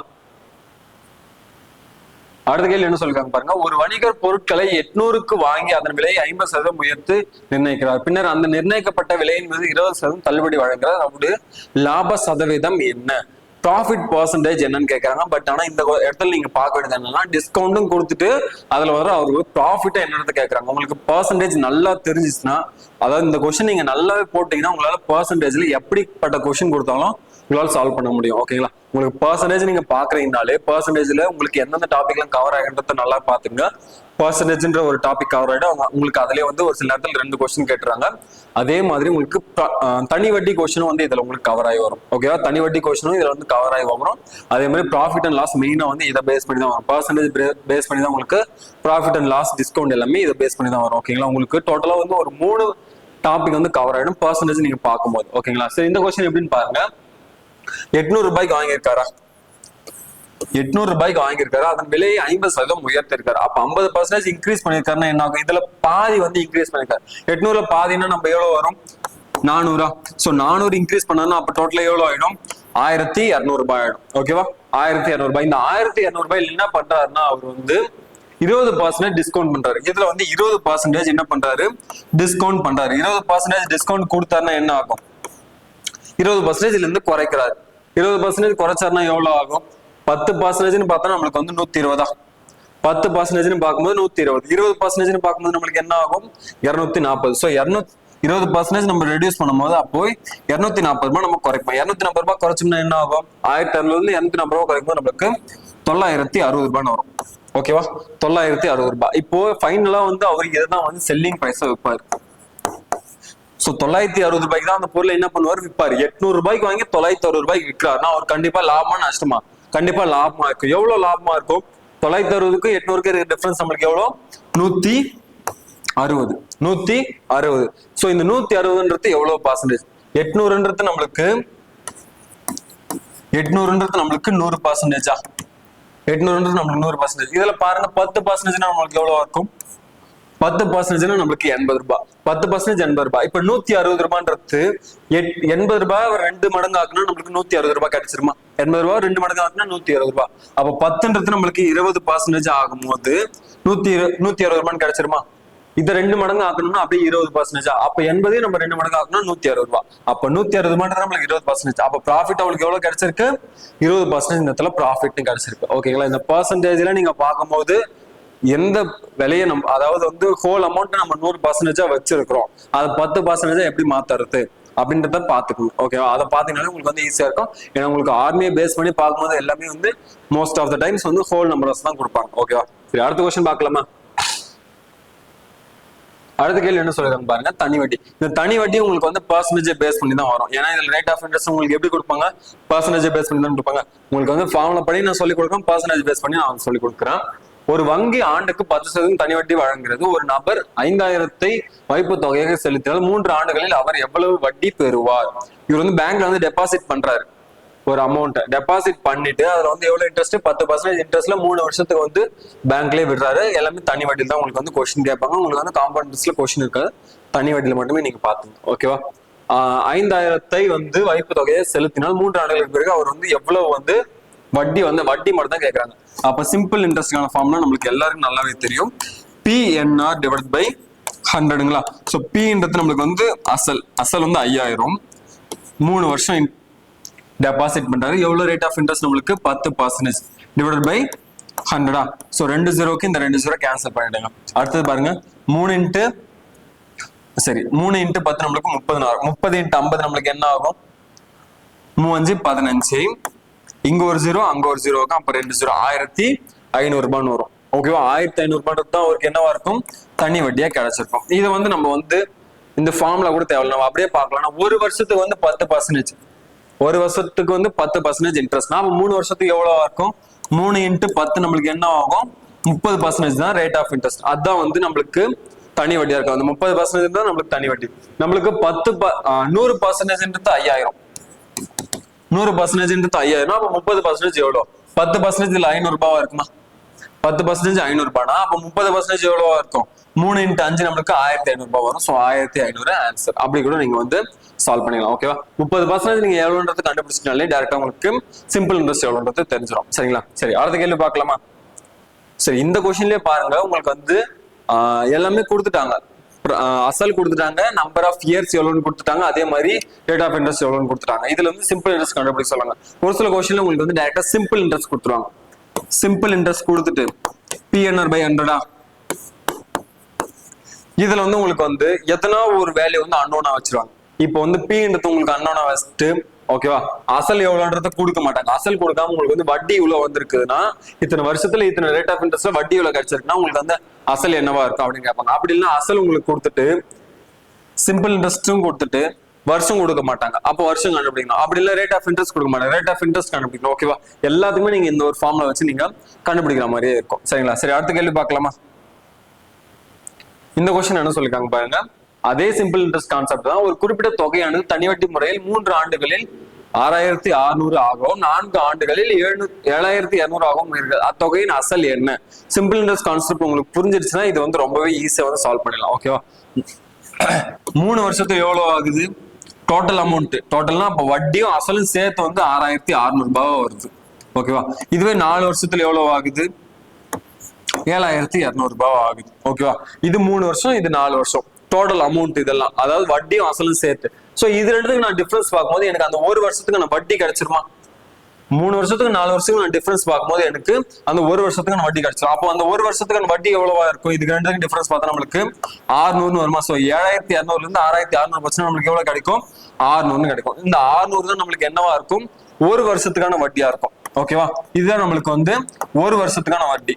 ஓகே, 1 இயர்க்கான சிம்பிள் இன்ட்ரெஸ்ட் நம்மளுக்கு 600 ரூபாய். ஒரு வருஷத்துக்கான சிம்பிள் இன்ட்ரெஸ்ட் 600 ரூபாய் நம்மளுக்கு தெரிஞ்சிருச்சு. இதை வச்சு நம்மளால அசல் கண்டுபிடிக்க முடியுமா? கண்டிப்பா கண்டுபிடிச்சிடலாம். ஓகேவா? இப்போ ஒரு வருஷத்துக்கான வட்டி நம்மளுக்கு 600 ரூபாய். 3 வருஷத்துக்கு வட்டி என்னவா இருக்கும்? அதை நான் வந்து இதுல இருந்து கழிச்சுன்னா எனக்கு அதுல இருந்து அசல் கிடைச்சுமா? சோ இது 3 வருஷத்துக்கு அசலும் வட்டியும் சேர்த்து. ஓகேவா? இதுல நான் 3 வருஷத்துக்கான வட்டி கழிச்சிட்டுனா எனக்கு என்ன கிடைக்கும்? அசல் கிடைச்சுமா? சோ இந்த 600 × 3 பண்ணுங்க. 600 × 3 நம்மளுக்கு என்ன கிடைக்கும்? 1800 கிடைக்கும். சோ இந்த 1800 நம்மளுக்கு 3 வருஷத்துக்கான சிம்பிள் இன்ட்ரெஸ்ட், 3 வருஷத்துக்கான சிம்பிள் இன்ட்ரெஸ்டா இருக்கும். சோ இந்த 1800 நான் 3 வருஷத்துக்கான மொத்த அமௌண்ட் இருந்து கழிச்சிட்டுனா, சோ 6600 மைனஸ் 1800 இது கழிச்சோம்னா என்ன ஆகும்? 0 0 16ல நம்மளுக்கு 8 போச்சுன்னா எவ்வளவு கிடைக்கும்? 6. இந்த பக்கம் ஒரு 6, இந்த பக்கம் ஒரு 2 போயிடுச்சுன்னா நம்மளுக்கு பேலன்ஸ் வந்து 8ன்னு கிடைக்கும். இந்த இடத்துல இது வந்து 5 கிடைக்கும். 5ல 1 போச்சுன்னா நம்மளுக்கு என்ன கிடைக்கும்? 4. அப்ப 4800 ரூபான்றது தான் நம்மளுக்கு என்னவா இருக்கும்? இந்த இடத்துல அசலா இருக்கும். ஓகேவா? இல்ல நீங்க வந்து 4 வருஷத்துக்கு கம்பேர் பண்ணி பாக்குறீங்கன்னா, அப்போ 6000 × 4 நீங்க மல்டிப்ளை பண்ணா 4 வருஷத்துக்கு வட்டி கிடைச்சா, அந்த 4 வருஷத்துக்கு வட்டியை நீங்க 7200 நீங்க மைனஸ் பண்ணீங்கன்னா உங்களுக்கு வந்து கண்டிப்பா அசல் கிடைச்சிடும். ஓகேவா? சரி, ஒரு கொஸ்டினா வந்து எப்படி நீங்க புரிஞ்சுக்கிட்டு போனதுல வந்து பாத்துக்குங்க. ஓகேவா? சரி, அடுத்த கொஸ்டின் பாருங்க. இந்த கொஸ்டின் பாருங்க. 3 மணிகள். ஓகேவா? நம்ம இதுக்கு முன்னாடி பார்த்தது எல்லாமே உங்களுக்கு வந்து ப்ராஃபிட் லாஸ், அப்புறமாட்டுக்கு சிம்பிள் இன்ட்ரெஸ்ட், பர்சன்டேஜ் பேஸ் பண்ணி நம்ம கொஸ்டின்ஸ் எல்லாம் பார்த்தோம். அது எல்லாமே பர்சன்டேஜ் ஓரியன்டாவே வந்திருக்கும். ஓகேவா? இந்த கொஸ்டின் வந்து உங்களுக்கு எல்சிஎம் பேஸ் பண்ணி வரும். ஓகேவா? எல்சிஎம் பேஸ் பண்ணி இந்த 3 மணிகள்ன்ற கான்செப்ட் கேட்கறாங்கனாலே உங்களுக்கு வந்து எல்சிஎம் பேஸ் பண்ணி தான் வரும். ரொம்பவே ரிப்பீட்டடான கொஸ்டின். இதை வந்து நல்லா தெரிஞ்சு வச்சுக்கங்க. ரொம்ப ஈஸியான கொஸ்டின் தான். 3 மணிகள் 12, 18 மற்றும் 24 நிமிட இடைவெளிகளில் ஒலிக்கின்றன. அவை காலை 9 மணிக்கு ஒன்றாக ஒலிக்க தொடங்கினால் மீண்டும் எந்த நேரத்தில் அவை ஒன்றாக ஒலிக்கும்? ரொம்பவே ஈஸியான கொஸ்டின் தான். ஓகேவா? கொஸ்டின் பாக்குறது தான் பெருசா இருக்கும். ரொம்பவே ஈஸியான கொஸ்டின் தான். சோ இது மாதிரி கொடுத்துருக்காங்கனாலே இந்த 3 நம்பர்ஸ் கொடுத்துருக்காங்கல்ல, இந்த 3 இன்டர்வல்ஸ் கொடுத்துருக்காங்க. அந்த 3 இன்டர்வல்ஸ்க்கு எல்சிஎம் கண்டுபிடிங்க. 12, 18, 24. சோ இதுக்கு எல்சிஎம் கண்டுபிடிச்சோம்னா, சோ காமனா எந்த வாய்ப்பாட்டுல ஃபர்ஸ்ட் போகும்னு பாருங்க. காமனா வந்து நம்ம 6ஆம் வாய்ப்பாடுல போகுமா ஃபர்ஸ்ட். ஸோ 6ஆம் வாய்ப்பாடுல போகும்னா இது 2 டைம்ஸ் வரும், 3 டைம்ஸ் வரும், இது 4 டைம்ஸ் வரும். இதுக்கு மேல காமனா எந்தெந்த வாய்ப்பாடுல போகும்? 2ஆம் வாய்ப்பாடுல பார்த்தோம்னா 2, 1, 3, 2ன்னு வரப்போகுதா. ஸோ இதுக்கு மேல எந்த வாய்ப்பாடுல காமனா போகுமா? போகாது. இது அப்படியே மல்டிப்ளை பண்ணுங்க. 6 2 12. அடுத்தது 12 × 3 நம்மளுக்கு என்ன வரும்? 36. 36 × 2 நம்மளுக்கு என்ன வரும்? 72. அப்ப எல்சிஎம் நம்மளுக்கு என்னன்னு கிடைக்குது? எல்சிஎம் நம்மளுக்கு 72. 72ன்றது நம்மளுக்கு மினிட்ஸ். 72 மினிட்ஸ். அந்த 72 நம்மளுக்கு கிடைச்சது வந்து நம்மளுக்கு என்ன கிடைச்சிருக்கு? எல்லாமே நிமிஷத்துல தானே கொடுத்துருக்காங்க. ஸோ மினிட்ஸ்ல கொடுத்துருக்கனால நம்மளுக்கு கிடைச்ச ஆன்சர் நம்மளுக்கு என்ன கிடைச்சிருக்கு? அந்த எல்சிஎம் வந்து 72ன்றது நம்மளுக்கு மினிட்ஸ்ல கிடைச்சிருக்கு. ஸோ 72 மினிட்ஸ்னா இதை நம்ம ஹவரா கன்வெர்ட் பண்ணோம். ஓகேவா? ஹவரா கன்வெர்ட் பண்ணோம். ஹவரா கன்வெர்ட் பண்ணா என்ன ஆகும்? 72ல நம்மளுக்கு 60 மினிட்ஸ்ன்றது என்னவா இருக்கும்? 1 ஹவரா இருக்குமா? ஸோ நான் 72 நான் எப்படி பிரிச்சு எழுதுறேன்னா 60 பிளஸ் வந்து 12ன்னு எழுதுறேன். 60 பிளஸ் 12. ஸோ இது 60ன்றது வந்து 1 ஹவர் பிளஸ் வந்து 12ன்றது 12 மினிட்ஸ் நான் எழுதிக்கலாமா? ஸோ 1 ஹவர் பிளஸ் 12 மினிட்ஸ் கழிச்சு மறுபடியும் அந்த மணிகள் வந்து ஒன்றாக ஒழிக்கும். அப்போ வந்து 9 மணிக்கு ஒழிச்சிச்சுன்னா அப்புறமேட்டுக்கு 9 மணிக்கு ஒழிச்சிச்சுன்னா அப்புறம் என்ன ஆகுது? 1 மணி நேரம் 12 நிமிஷம் கழிச்சு தான் ஒழிக்குது. அப்போ 1 மணி நேரம் 12 நிமிஷமா என்ன ஆகும்? 10 மணி அப்புறம் 12 நிமிஷம். ஓகேவா?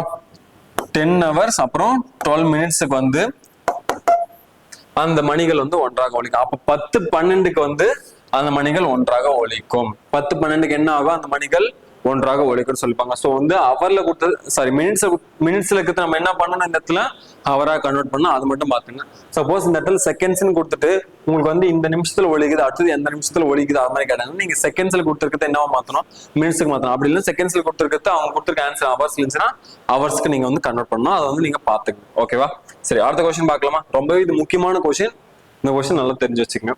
சரி, அடுத்த கொஸ்டின் பாருங்க. எல்சிஎம் பேஸ் பண்ணி தான் 2 எண்களின் மீப்போவா 18 மற்றும் அவற்றின் மீப்போமா 180 ஆகும். அந்த எண்களில் ஒன்று 90 எண்ணில் மற்றொரு எண்ணை காண்க. எல்சிஎம் கொடுத்துட்டாங்க, அதாவது HCF கொடுத்துட்டாங்க, எல்சிஎம்மும் கொடுத்துட்டாங்க. இதுல இருந்து நம்ம என்ன கண்டுபிடிக்க சொல்றாங்க? ஒரு நம்பர் கொடுத்துட்டாங்க, அப்ப இன்னொரு நம்பர் என்னவா இருக்கும்? 2 நம்பரோட எல்சிஎம் அண்ட் HCF கொடுத்துட்டு இன்னொரு நம்பர் என்னத்தை கேட்கறாங்க. ஓகேவா?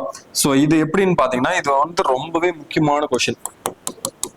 ரொம்பவே முக்கியமான கொஸ்டின். இதுல வந்து உங்களுக்கு ரிப்பீட்டடா கொஸ்டின் வந்து கேட்டுட்டு வராங்க. ரொம்பவே ஈஸியானதுதான்.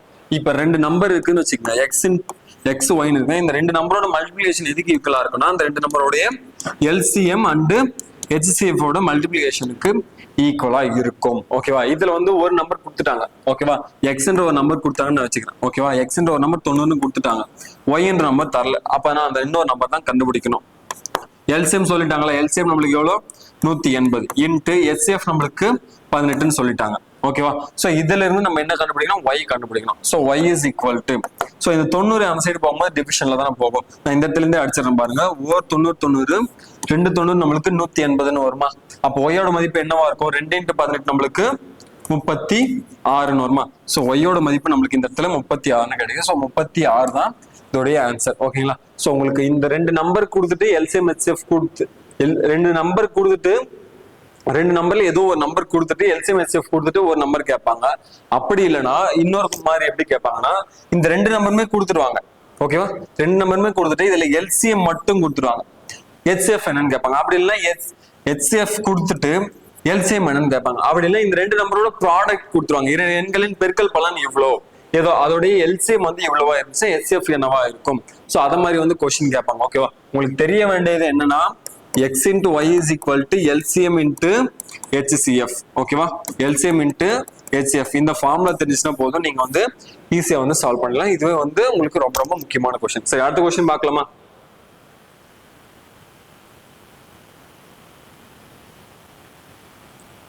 அடுத்த கொஸ்டின் பாருங்க. 5, 10 மற்றும் 15 ஆகியவற்றின் மீசிமா காண்க. மீசிமா கண்டுபிடித்து உங்களுக்கு ரொம்பவே ஈஸி தானே. இந்த டானா வகுத்தல்னு நீங்க போடுவீங்க. 5, 10, 15 இதை நான் பார்க்கும்போது டேரக்டாவே 30ன்னே சொல்லிடுவேன். ஏன்னா வந்து மீசிமான்னு பார்க்கும்போது என்ன ஆகுன்னு பாத்தீங்கன்னு வச்சுக்கோங்க, இந்த 3 நம்பராலையும் காமனா டிவைட் ஆகிற சின்ன ஒரு நம்பர் நம்மளுக்கு தெரியணும். 3 நம்பராலையும் காமனா டிவைட் ஆகிற சின்ன நம்பர். ஆப்ஷன்ல இந்த 3 நம்பராலையும் காமனா டிவைட் ஆகிற நம்பர் எது இருக்குன்னு பாருங்க. 20ன்னு பார்த்தோம்னா 5ஆல் டிவைட் ஆகும், 10ஆல் டிவைட் ஆகும், 15ஆல் டிவைட் ஆகுது. ஸோ 20 வந்து நம்மளுக்கு ஆப்ஷன்ல வராது. அடுத்து 30ன்னு பார்த்தோம்னு வச்சுக்கோங்க, 5ஆலும் டிவைட் ஆகும், 10ஆலும் டிவைட் ஆகும், 15ஆலும் டிவைட் ஆகும். அப்ப இது வரதுக்கு சான்ஸ் இருக்கு. அடுத்தது 40 பாருங்க, 40 டிவைட் ஆகும், 5ஆல் டிவைட் ஆகும், 10ஆல் டிவைட் ஆகும். ஆனா 15ஆல் டிவைட் ஆகுமா? கண்டிப்பா 15ஆல் டிவைட் ஆகாது. அடுத்தது 60 பார்த்தோம்னா இது 3 நம்பரால் டிவைட் ஆகும். ஆனா இந்த 30ம் 60ம் கம்பேர் பண்ணும்போது எது நம்மளுக்கு சின்ன நம்பரா இருக்கு? 30 தான் சின்ன நம்பர் இருக்கு. ஸோ 30 தான் இதோட ஆன்சர் டக்குன்னு சொல்லிட்டு போயிடலாம். சரிங்களா? சரி, அடுத்த கொஸ்டின் பார்க்கலாமா? அடுத்த கொஸ்டின் பாருங்க. 32 மற்றும் 48 மீப்போவா காண்க. எல்சிஎம்னா வந்து அந்த நம்பரால காமனா டிவைட் ஆகுற ஒரு நம்பர். ஹெச்எஃப்னு பார்க்கும்போது வந்து இந்த ரெண்டு நம்பரையும் காமனா டிவைட் பண்ற ஒரு நம்பர் அப்படி பார்க்கணும். ஓகேவா? காமனா டிவைட் பண்ற பெரிய நம்பர் எதுன்னு பார்க்கணும். மீ பெரு பொது வகுத்தின்னு சொல்லுவோம்ல, ஹையஸ்ட் காமன் ஃபேக்டர்னு சொல்லுவோம். அப்ப இது ரெண்டுத்தையும் காமனா டிவைட் பண்ற நம்பர் எதுன்னு பாருங்க. நீங்க எல்சிஎம் ஹெச்எஃப் கண்டுபிடித்து 32 48ன்னு போட்டு இதுல காமனா டிவைட் ஆகிற நம்பர் எப்படி அப்படின்னு நீங்க பார்த்துட்டு வரதை விட நீங்க டைரக்டா ஆப்ஷன்ல பாருங்க. 8ஆம் வாய்ப்பாடுல ரெண்டுமே காமனா டிவைட் ஆகும். கண்டிப்பா ரெண்டுமே காமனா டிவைட் ஆகும். ஆனா அது கொஞ்சம் சின்ன நம்பரா இருக்கு. அடுத்து பாருங்க 12ஆம் வாய்ப்பாடு. 12ஆம் வாய்ப்பாடுல 32 போகுமா? கண்டிப்பா போகாது. அப்ப இது விட்டுலாம். அடுத்து 16ஆம் வாய்ப்பாடுல 32 போகுமா? போகும். 48 போகும். அப்போ 16 வரதுக்கு வாய்ப்பு இருக்கு. 24ஆம் வாய்ப்பாடுல 32 போகுமா? கண்டிப்பா இது போகாது. நம்மளுக்கு வந்து இந்த இடத்துல பெரிய நம்பர் தான் பார்க்கணும். ஹெச்எஃப்னு பார்க்கும்போது பெரிய நம்பரா பார்க்கணும். அப்ப பெரிய நம்பர்னு பார்க்கும்போது 8 16 பார்க்கும்போது பெரிய நம்பர் எது? 16. ஸோ 16 தான் இதுக்கான ஹெச்சிஎஃப் இருக்கும். நீங்க இந்த இடத்துல கம்பேர் பண்ணி கொடுப்பாங்களா? 8ஆம் வாய்ப்பாடுல காமனா போகுமா? 8ஆம் வாய்ப்பாடுல ஃபர்ஸ்ட் அடிங்க. 8ஆம் வாய்ப்பாடுல அடிச்சோம்னா என்ன ஆகும்? 4 வாட்டி வருமா? இது எத்தனை வாட்டி வரும்? 8 வாட்டி வரும். மறுபடியும் எந்த வாய்ப்பாடுல போகும்? 2ஆம் வாய்ப்பாடுல காமனா போகுமா? 2ஆம் வாய்ப்பாடுல 4ஆம் வாய்ப்பாடுல காமனா போகுமா? 8 32 இது 6ன்னு வரும். சாரி 8 இல்ல, இந்த இடத்துல 6. இப்ப காமனா எந்த வாய்ப்பாடுல போகும்? 2ஆம் வாய்ப்பாடுல போகும். 2ஆம் வாய்ப்பாடுல அடிச்சோம்னா இது 2ன்னு வரும், 3 வரும். இதுக்கு மேல காமனா போகுமா? போகாது. அப்ப 2 × 8 நம்மளுக்கு என்ன ஆகும்? 16 வரும். அப்ப 16 தான் நம்மளுக்கு இந்த இடத்துல ஹெச்சிஎஃப் இருக்கு. ஹெச்சிஎஃப் இருக்கிறது என்னது? காமனா டிவைட் பண்ற அந்த நம்பர் தான். ஓகேவா? காமனா டிவைட் பண்றது அப்ப இந்த இடத்துல 16 தான். ஓகேவா? ஆப்ஷன் வச்சா கூட நீங்க ஈஸியா நெக்லெக்ட் பண்ணிட்டு போகலாம். சரி, அடுத்த கொஸ்டின் பாருங்க. சுருக்குக, சிம்பிளிஃபிகேஷன். சிம்பிளிஃபிகேஷன்ல இந்த மாதிரி கொஸ்டின் பெர்சன்டேஜ் உங்களுக்கு நல்லா தெரிஞ்சுன்னா இது வந்து ரொம்பவே ஈஸியா வந்து சால்வ் பண்ணலாம். ஓகேவா? 25% ஆஃப் 480, அதாவது 480ல 25%. 25% என்ன? கால்வாசி. கால்வாசினா என்ன? அதுல 4ல ஒரு பங்கு. ஓகேவா? அப்ப இதை 4ஆல் டிவைட் பண்ணணும். 480 4ஆல் டிவைட் பண்ணா நம்மளுக்கு என்ன கிடைக்கும்? 120 கிடைக்கும். ஓகேவா? அப்ப இது 120. அடுத்தது வந்து டிவைடட் பை 12% ஆஃப் 200. 12% ஆஃப் 200 கேட்டிருக்காங்களா? 10% ஈஸியா சொல்லலாமா உங்களால? 200ல 10% உங்களுக்கு ஈஸியா சொல்ல முடியுமா? 10% எவ்வளவு இருக்கும்? 200ல இது 100%. 10% நம்மளுக்கு 20 இருக்கு போகுது. அப்ப இதுல 1% எவ்வளவு? இதையும் கேன்சல் பண்ணிட்டோம்னா அப்ப 2. அப்ப 2ன்றது நம்மளுக்கு 1%. ஓகேவா? 2ன்றது 1%னா அப்ப 4ன்றது நம்மளுக்கு 2% ஆயிரும். ஓகேவா? 12% நம்மளுக்கு தேவை. 12%. அப்ப 2% 4. இப்ப 10% நம்மளுக்கு எவ்வளவு இந்த இடத்துல? 20. அப்போ என்ன ஆன்சர் வரும் நம்மளுக்கு? 24ன்னு வரும். புரியுதா எப்படின்ட்டு? 200ல 12% நம்மளுக்கு 24 வரும். சோ 24. அப்போ 120 டிவைடட் பை 24. 120 divided by 24. 12ஆம் வாய்ப்பாடுல அடிச்சோம்னா இது 1 10. இது 2 வாட்டி வரும். இதுக்கு மேல அடிச்சோம்னா 1 2 2 I 2 10. ஸோ ஆன்சர் நம்மளுக்கு 5ன்னு வருது. ஸோ ஆப்ஷன் ஏ இதுக்கான ஆன்சர். ஓகேங்களா? ரொம்ப ஈஸியா சால்வ் பண்ணலாம். அப்படி இல்லை உங்களுக்கு இது கஷ்டமா இருக்கு அப்படின்னா நீங்க இந்த ஆஃப் கொடுத்திருந்தாலே என்ன பண்ணுவீங்க? 25% ரிமூவ் பண்ண என்ன பண்ணணும்னு சொல்லியிருக்கேன். டிவைட் பை 100 இன்ட்டு ஆஃப்னா 100 அர்த்தமா இன்ட்டு 480. ஓகேவா? 480. அடுத்தது டிவைட்ல இருக்கா? டிவைட்னு நீங்க வச்சுக்கோங்க ஃபர்ஸ்ட். அப்புறம் 12 டிவைட் பை 100 இன்ட்டு 200. ஸோ இது அடிச்சிடலாமா? இந்த ஒரு ஜீரோக்கு ஒரு ஜீரோ அடிச்சிருங்க. இது 5ஆம் வாய்ப்பாடுல நீங்க அடிச்சீங்கன்னா இது 2 டைம்ஸ் வரும், 5 டைம்ஸ் வரும். வேற என்ன அடிக்கலாம்? இது 1 2. இது எத்தனை வாட்டி வரும்? 2 4 24. 24 × 5 நம்மளுக்கு என்ன வரும்? 24 × 5னா 120. 120 டிவைடட் பை இது நீங்க கேன்சல் பண்ணீங்கன்னா 2 ஜீரோக்கு 2 ஜீரோ கேன்சல் ஆயிடும். 2 இன்ட்டு பண்ணி நம்மளுக்கு என்ன வரும்? 24 வரும். அதே 120 டிவைட் பை 24 அப்படின்னு என்ன வரும்? ஆன்சர் 5ன்னு வரப்போகுது. ஓகேங்களா? நீங்க அப்படியே பர்சன்டேஜ் கண்டுபிடிச்சு மல்டிப்ளை பண்ணிக்கலாம், மல்டிபிளிகேஷன் டிவிஷன் பண்ணிக்கலாம் சரி, இல்ல நீங்க இது மாதிரி போட்டாலும் சரி, அது உங்களோட விருப்பம் தான். எது உங்களுக்கு டைம் வந்து கன்சியூம் பண்ணாம சீக்கிரம் போட முடியுதுன்றத பாருங்க. சரிங்களா? சரி, அடுத்த கேள்வி பார்க்கலாமா? நான் எடுக்கிற எல்லா கேள்வியும் வந்து ரொம்ப முக்கியமான கொஸ்டின் தான். ஓகேங்களா? ஸோ இந்த கொஸ்டின் நீங்க ஒரு கொஸ்டின் நீங்க பாக்குறதுனால அதுல இருந்து உங்களுக்கு கொஞ்சம் டிஃபிகல்ட்டா கேட்டாலும் ஒரு கொஸ்டின் அட்டன் பண்ண முடியுன்ற மாதிரி தான் கொஞ்சம் கொஸ்டின் டிஃபிகல்ட்டாவே எடுத்துட்டு வந்திருக்கேன். சரிங்களா? சரி, அடுத்த கொஸ்டின் பாருங்க. சிம்பிளிஃபிகேஷன்ல தான் 144 divide by 12 into 18 divide by 6 minus 25% of 64. BODMAS rule நீங்க இந்த இடத்துல பார்க்கணும். ஓகேவா? போர்ட் மாஸ் ரூல் நல்லாவே தெரியல. சிம்பிளிஃபிகேஷன் வரும்போதே நம்மளுக்கு என்ன ஃபர்ஸ்ட் பார்க்கணும், நீங்க போர்ட் மாஸ் ரூல் தான் பார்க்கணும். ஸோ இந்த இடத்துல ஃபர்ஸ்ட் பிராக்கெட்ல இருக்கிறத நம்ம சால்வ் பண்ணணும். ஸோ பிராக்கெட்ல இருக்கிறத சால்வ் பண்ணணும். இது 144 டிவைட் பை 12 நல்லாவே தெரியும். 12 ஸ்கொயர் தான் 144. அப்ப இது 12. 18 டிவைட் பை 6. 18 டிவைட் பை 6னா நம்மளுக்கு என்ன வரும்? 3. ஓகேவா? அடுத்தது மைனஸ் 25% ஆஃப் 64. நான் 25% சொன்னால என்ன பண்ணணும்? Divide by 4. 4 டிவைட் பண்ணோம்னா இது என்ன ஆகும்? 64 4 டிவைட் பண்ணா நம்மளுக்கு 14 கிடைக்கும். ஸோ இப்படி வந்துருச்சு. ஸோ இதுக்கு மேல நம்மளுக்கு என்னது? இப்போ மல்டிபிளேஷன் பண்ணுவோம், ஃபர்ஸ்ட் சப்ட்ராக்ஷன் பண்ணுவோம். ஃபர்ஸ்ட் நம்மளுக்கு பிராக்கெட் முடிச்சிட்டோம். அடுத்தது ஆஃப் இன்ஸ்டா ஆஃப் பண்ண போறோம். ஆஃப் இல்ல, டிவிஷன் இன்சா டிவிஷனும் இல்ல. அடுத்தது மல்டிபிளேஷன் தான் வருது. அடுத்து நம்ம மல்டிபிளேஷன் தான் பண்ணணும். அப்ப 12 × 3 நம்மளுக்கு என்ன வரும்? 36. 36 மைனஸ் 16. 36 மைனஸ் 16 நம்மளுக்கு என்ன வரும்? இந்த இடத்துல 20ன்னு வரப்போகுது. அப்ப 20 தான் நம்மளுக்கு இதோடைய ஆன்சர். ஓகேவா? எப்படின்றது புரியுதுங்களா? சிம்பிளிஃபிகேஷன் பாக்குறீங்களா, ஃபர்ஸ்ட் நீங்க போர்ட் மாஸ் ரூல் தான் பார்க்கணும். ஓகேவா? சரி, அடுத்த क्वेश्चन பார்க்கலாமா? இந்த क्वेश्चन என்ன சொல்லிருக்காங்க பாருங்க. ஏ மற்றும் பி ஆகியோரால் ஒரு வேலையை 12 நாட்களில் செய்து முடிக்க முடியும். பி மட்டும் தனியாக அந்த வேலையை 30 நாட்களில் செய்து முடிப்பார். ஏ மட்டும் தனியாக அந்த வேலையை செய்து முடிக்க எவ்வளவு நாள் ஆகும்? இது ரொம்பவே ஈஸியான क्वेश्चन தான். நான் சொல்ற மெத்தட் வந்து ஃபாலோ பண்ணிக்க. இந்த மாதிரி நிறைய क्वेश्चन கேட்பாங்க. டைம் அண்ட் ஒர்க்ல ரொம்பவே ஈஸியான क्वेश्चन இது. ஓகேவா? இப்போ ஏ இருக்காரு. ஏ வந்து ஒரு வேலையை செய்யறதுக்கு எவ்வளவு நாள் ஆகுது? 12 நாள். இப்படி வச்சுக்கங்க. அடுத்தது பி மட்டும் தனியாக அந்த வேலையை 30 நாள் செய்யறாரு. அப்ப பின்னு எடுத்துக்கிட்டா அவர் எவ்வளவு நாள் செய்யறாரு? 30 நாள்ல செய்யறாரு. ஏ மட்டும் அந்த வேலையை செய்து முடிக்க எவ்வளவு காலம் ஆகும்? ஓகேவா? ஏ மட்டும் செய்து முடிக்க எவ்வளவு காலம் ஆகும்? அப்போ ஏ ஒரு வேலை 12 நாள்ல முடிக்கிறது, பி வந்து அதே வேலையை 30 நாள்ல முடிக்கிறாருன்னா யார் எஃபிஷியன்டா வேலை செய்யறாரு? ஏ வந்து எஃபிஷியன்டா வேலை செய்யறாருன்னு அர்த்தம். ஓகேவா? சோ இந்த மாதிரி क्वेश्चனுக்கு வந்து 12க்கும் 30க்கும் எல்சிஎம் எடுங்க. 12க்கும் 30க்கும் எல்சிஎம் எடுத்தா நம்மளுக்கு என்ன வரும் பாத்தீங்கன்னா 60ன்னு வரும். ஓகேவா? 12க்கு 30 எல்சிஎம் எடுத்தா உங்களுக்கு 60 வரும். எல்சிஎம் கொஞ்சம் எடுக்கிறதுக்கு நல்லா பிராக்டிஸ் பண்ணீங்க. பார்த்தோன்னே எல்சிஎம் எடுக்கணும். ஓகேவா? 12க்கு 30 எல்சிஎம் எடுத்தா நம்மளுக்கு 60 வரும். 12 எதால மல்டிப்ளை பண்ணா நம்மளுக்கு வந்து 60 கிடைக்கும். 12 எதால மல்டிப்ளை பண்ணா நம்மளுக்கு 60 கிடைக்கும்? 5ஆல மல்டிப்ளை பண்ணோம். சோ அது வந்து அங்க எழுதிக்கணும். அப்படியே ஏக்கு நேரம் அந்த இடத்துல எழுதிக்கணும். ஓகேவா? அடுத்து 30 எதால மல்டிப்ளை பண்ணா நம்மளுக்கு 60 கிடைக்கும்? 2ஆல மல்டிப்ளை பண்ணா நம்மளுக்கு 60ன்னு கிடைக்கும். ஓகேங்களா? சரி, ஓகே. இப்ப என்னன்றது கான்செப்ட்னா, இது வந்து ஏ வந்து ஒரு நாள்ல செய்யற வேலை, இது வந்து பி வந்து ஒரு நாள்ல செய்யற வேலை. இந்த 5ன்றது வந்து ஏ ஒரு நாள்ல செய்யற வேலை, 2ன்றது பி வந்து ஒரு நாள்ல செய்யற வேலை. ஓகேவா? அப்போ ஒரு நாளைக்கு 5 ஒர்க் பண்ணா ஏ வந்து 12 நாள்ல முடிப்பாரு. பி வந்து ஒரு நாளைக்கு 2 ஒர்க்னு பண்ணா 30 நாள்ல முடிக்கிறாருன்னு தான் கான்செப்ட். ஓகேவா? இப்ப ஏ மட்டும் அந்த வேலை, ஓகே ஒரு நிமிஷம் இருங்க. ஏ மற்றும் பி ஆகியோர் ஒரு வேலை. அப்ப இது ஏ பிளஸ் பி. இது ஓகேவா? இது ஏ பிளஸ் பின்னு வச்சுக்கோங்க. ஏ பிளஸ் பி சேர்ந்தா 12 நாள்ல முடிக்கிறாங்க. அப்போ ஏ பிளஸ் பி சேர்ந்து 12 நாள்ல, அப்ப 2 பேரும் சேர்ந்து 5 நாள்ல வந்து 5 நாளா ஒர்க் பண்றாங்க. சரி, ஒரு நாளைக்கு 5 ஒர்க் பண்றாங்க. பி மட்டும் தனியா செய்யும்போது ஒரு நாளைக்கு 2 ஒர்க் பண்றாங்க. ஓகேவா? இதுல ஏவோட ஒர்க் மட்டும் எவ்வளோன்றத நம்மள கேட்கறாங்க. ஏவோட ஒர்க் மட்டும் ஏ மட்டும் தனியா செஞ்சா எவ்வளவு நாள்ல முடிப்பாருன்னு கேட்பாங்க. இப்ப ஏ பிளஸ் பி செஞ்சு ஒரு நாளைக்கு 5 ஒர்க் பண்றாங்களா? பி மட்டும் ஒரு நாளைக்கு எவ்வளவு ஒர்க் பண்றாரு? 2 ஒர்க் பண்றாரு. அப்ப பி மட்டும் ஒரு நாளைக்கு 2 ஒர்க் பண்றாருன்னா ஏ மட்டும் ஒரு நாளைக்கு எவ்வளவு ஒர்க் பண்ணிருப்பாரு? அப்போ 5 - 2 வருமா?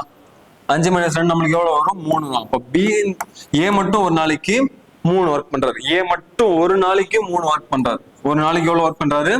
3 ஒர்க் பண்றாரு. அவர் டோட்டலா அந்த ஒர்க் முடிக்கிறதுக்கு எவ்வளவு நாள் ஆகும்? அப்போ டோட்டல் ஒர்க் நம்மளுக்கு வந்து 60 டிவைட் பை 1 டே ஒர்க் நம்மளுக்கு 3 அடிச்சு கொடுத்தோம்னா நம்மளுக்கு எவ்வளவு வரும்? 20 வரும். ஸோ 20 டேஸ்ல வந்து அவர் அந்த ஒர்க்கை வந்து கம்ப்ளீட் பண்ணிடுவாரு. ஸோ 20 நாள்ல என்ன பண்ணுவாரு? அந்த ஒர்க்கை கம்ப்ளீட் பண்ணுவாரு. ஏன்னா பி வந்து ஒரு நாளைக்கு 2 ஒர்க் தான் பண்றாரு. அப்ப ஏ வந்து ஒரு நாளைக்கு 3 ஒர்க் பண்றாருன்னா பிஏ விட ஏ வந்து என்ன பண்ணுவாரு? கொஞ்சம் குயிக்காவே பண்ணி முடிச்சிருவாரு. அப்போ வந்து 20 நாள்ல அந்த ஒர்க் வந்து கம்ப்ளீட் பண்ணுவாரு. ஓகேவா? ஸோ நான் கொடுத்துருக்க மாதிரி பாத்துங்க. ஏ பிளஸ் பி, ஏ கொடுத்தாலும் சரி பி கொடுத்தாலும் சரி, ஃபர்ஸ்ட் கொடுத்துருது அப்படியே ஏ பிளஸ் பி 12 நாள், பி 30 நாள், ரெண்டுத்துக்கும் எல்சிஎம் எடுங்க. அது வந்து டோட்டல் ஒர்க். ஓகேவா? சோ இந்த டோட்டல் ஒர்க் இந்த 60 வரணும்னா ஃபர்ஸ்ட் கொடுத்துருக்க அந்த நம்பர் எதால மல்டிப்ளை பண்ணா 60 வரும். அது அங்க எழுதிக்கங்க. ரெண்டாவது கொடுத்துருக்க நம்பர் எதால மல்டிப்ளை பண்ணா 60 வரும். அது அங்க எழுதிக்கணும். ஓகேவா? சோ அது இங்க வர்ற நம்பர் தான் வந்து அவங்க ஒரு நாள் செய்யற வேலையா இருக்கும். ஒரு நாள்ல செய்யற வேலை. அந்த ஒரு நாள் செய்யற வேலை ஏவும் பியும் சேர்ந்து ஒரு நாள் 5 ஒர்க் பண்றாங்கன்னா பி மட்டும் ஒரு நாள் 2 ஒர்க் பண்றாரு. அப்ப ஏ மட்டும் ஒரு நாளைக்கு எவ்வளவு ஒர்க் பண்ணிருப்பாரு? 3 ஒர்க் பண்ணிருப்பாரு. அப்ப டோட்டலா எவ்வளவு நாள்ல முடிப்பாருன்னா 20 நாள்ல முடிச்சிருப்பாரு. ஓகேவா? சரி, அடுத்த கேள்வி பார்க்கலாமா? இதே கொஸ்டின்ல வந்து ஏ தனியா பி தனியா கொடுத்துட்டு ஏவும் பியும் சேர்ந்து எவ்வளவு நாளா முடிப்பாங்க அப்படின்னு கேட்பாங்க. அப்ப ஏவும் பியும் சேரும் போது ரெண்டுத்தையும் கூட்டிங்க. 2 பேரோட ஒரு நாள் ஒர்க் கூட்டிட்டு டோட்டல் ஒர்க்கால் நம்ம டிவைட் பண்ணிக்கணும். ஓகேவா? சரி, அடுத்த கொஸ்டின் பாருங்க. சரி, இந்த கொஸ்டின் என்ன சொல்லிருக்காங்க பாருங்க. இதுவும் டைம் அண்ட் ஒர்க் பேஸ் பண்ண ஒரு கொஸ்டின் தான். 5 இயந்திரங்கள் 10 மணி நேரத்தில் 500 அலகுகளை உற்பத்தி செய்யும் எனில் 8 இயந்திரங்கள் 15 மணி நேரத்தில் எத்தனை அலகுகளை உற்பத்தி செய்யும். இந்த மாதிரி கொஸ்டின் வந்துச்சுன்னா ரொம்பவே ஈஸி தான். ஓகேவா? 5 மிஷின் இருக்கு.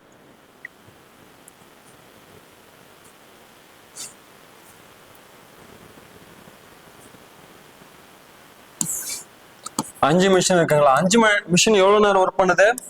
10 மணி நேரம் ஒர்க் பண்ணுது. 10 மணி நேரம் ஒர்க் பண்ணி எவ்வளவு யூனிட்ஸ் ரெடி பண்ணுதுன்னா நம்மளுக்கு 500 யூனிட்ஸ் மிஷின் ரெடி பண்ணுது. இதை நம்ம இப்படிதான் எழுதிக்கணும். ஓகேங்களா? உங்களுக்கு கிடைக்கிற அவுட்புட் வந்து நீங்க கீழே எழுதிக்கணும். டினாமினேட்டர்ல உங்களுக்கு வந்து கீழே அவுட்புட் வந்துடணும். ஓகேங்களா? அடுத்தது பாருங்க. அடுத்து என்ன சொல்லுங்க? செகண்ட் கண்டிஷன், 8 இயந்திரங்கள் 15 மணி நேரத்தில் எத்தனை அலகுகளை உற்பத்தி செய்யும்? அப்ப 8 மிஷின் இருக்கு. எவ்வளவு நேரம் ஒர்க் பண்ணுது? 15 மணி நேரம் ஒர்க் பண்ணி எவ்வளவு யூனிட் வந்து உருவாக்கும் அப்படின்னு கேட்டிருக்காங்க. ரெண்டுத்தையும் கம்பேர் பண்ணி தான் நம்ம பார்க்க போறோம். ஓகேவா? ஏன்னா மிஷினோட எஃபிஷியன்சி வந்து சேமா தான் இருக்க போகுது இந்த இடத்துல.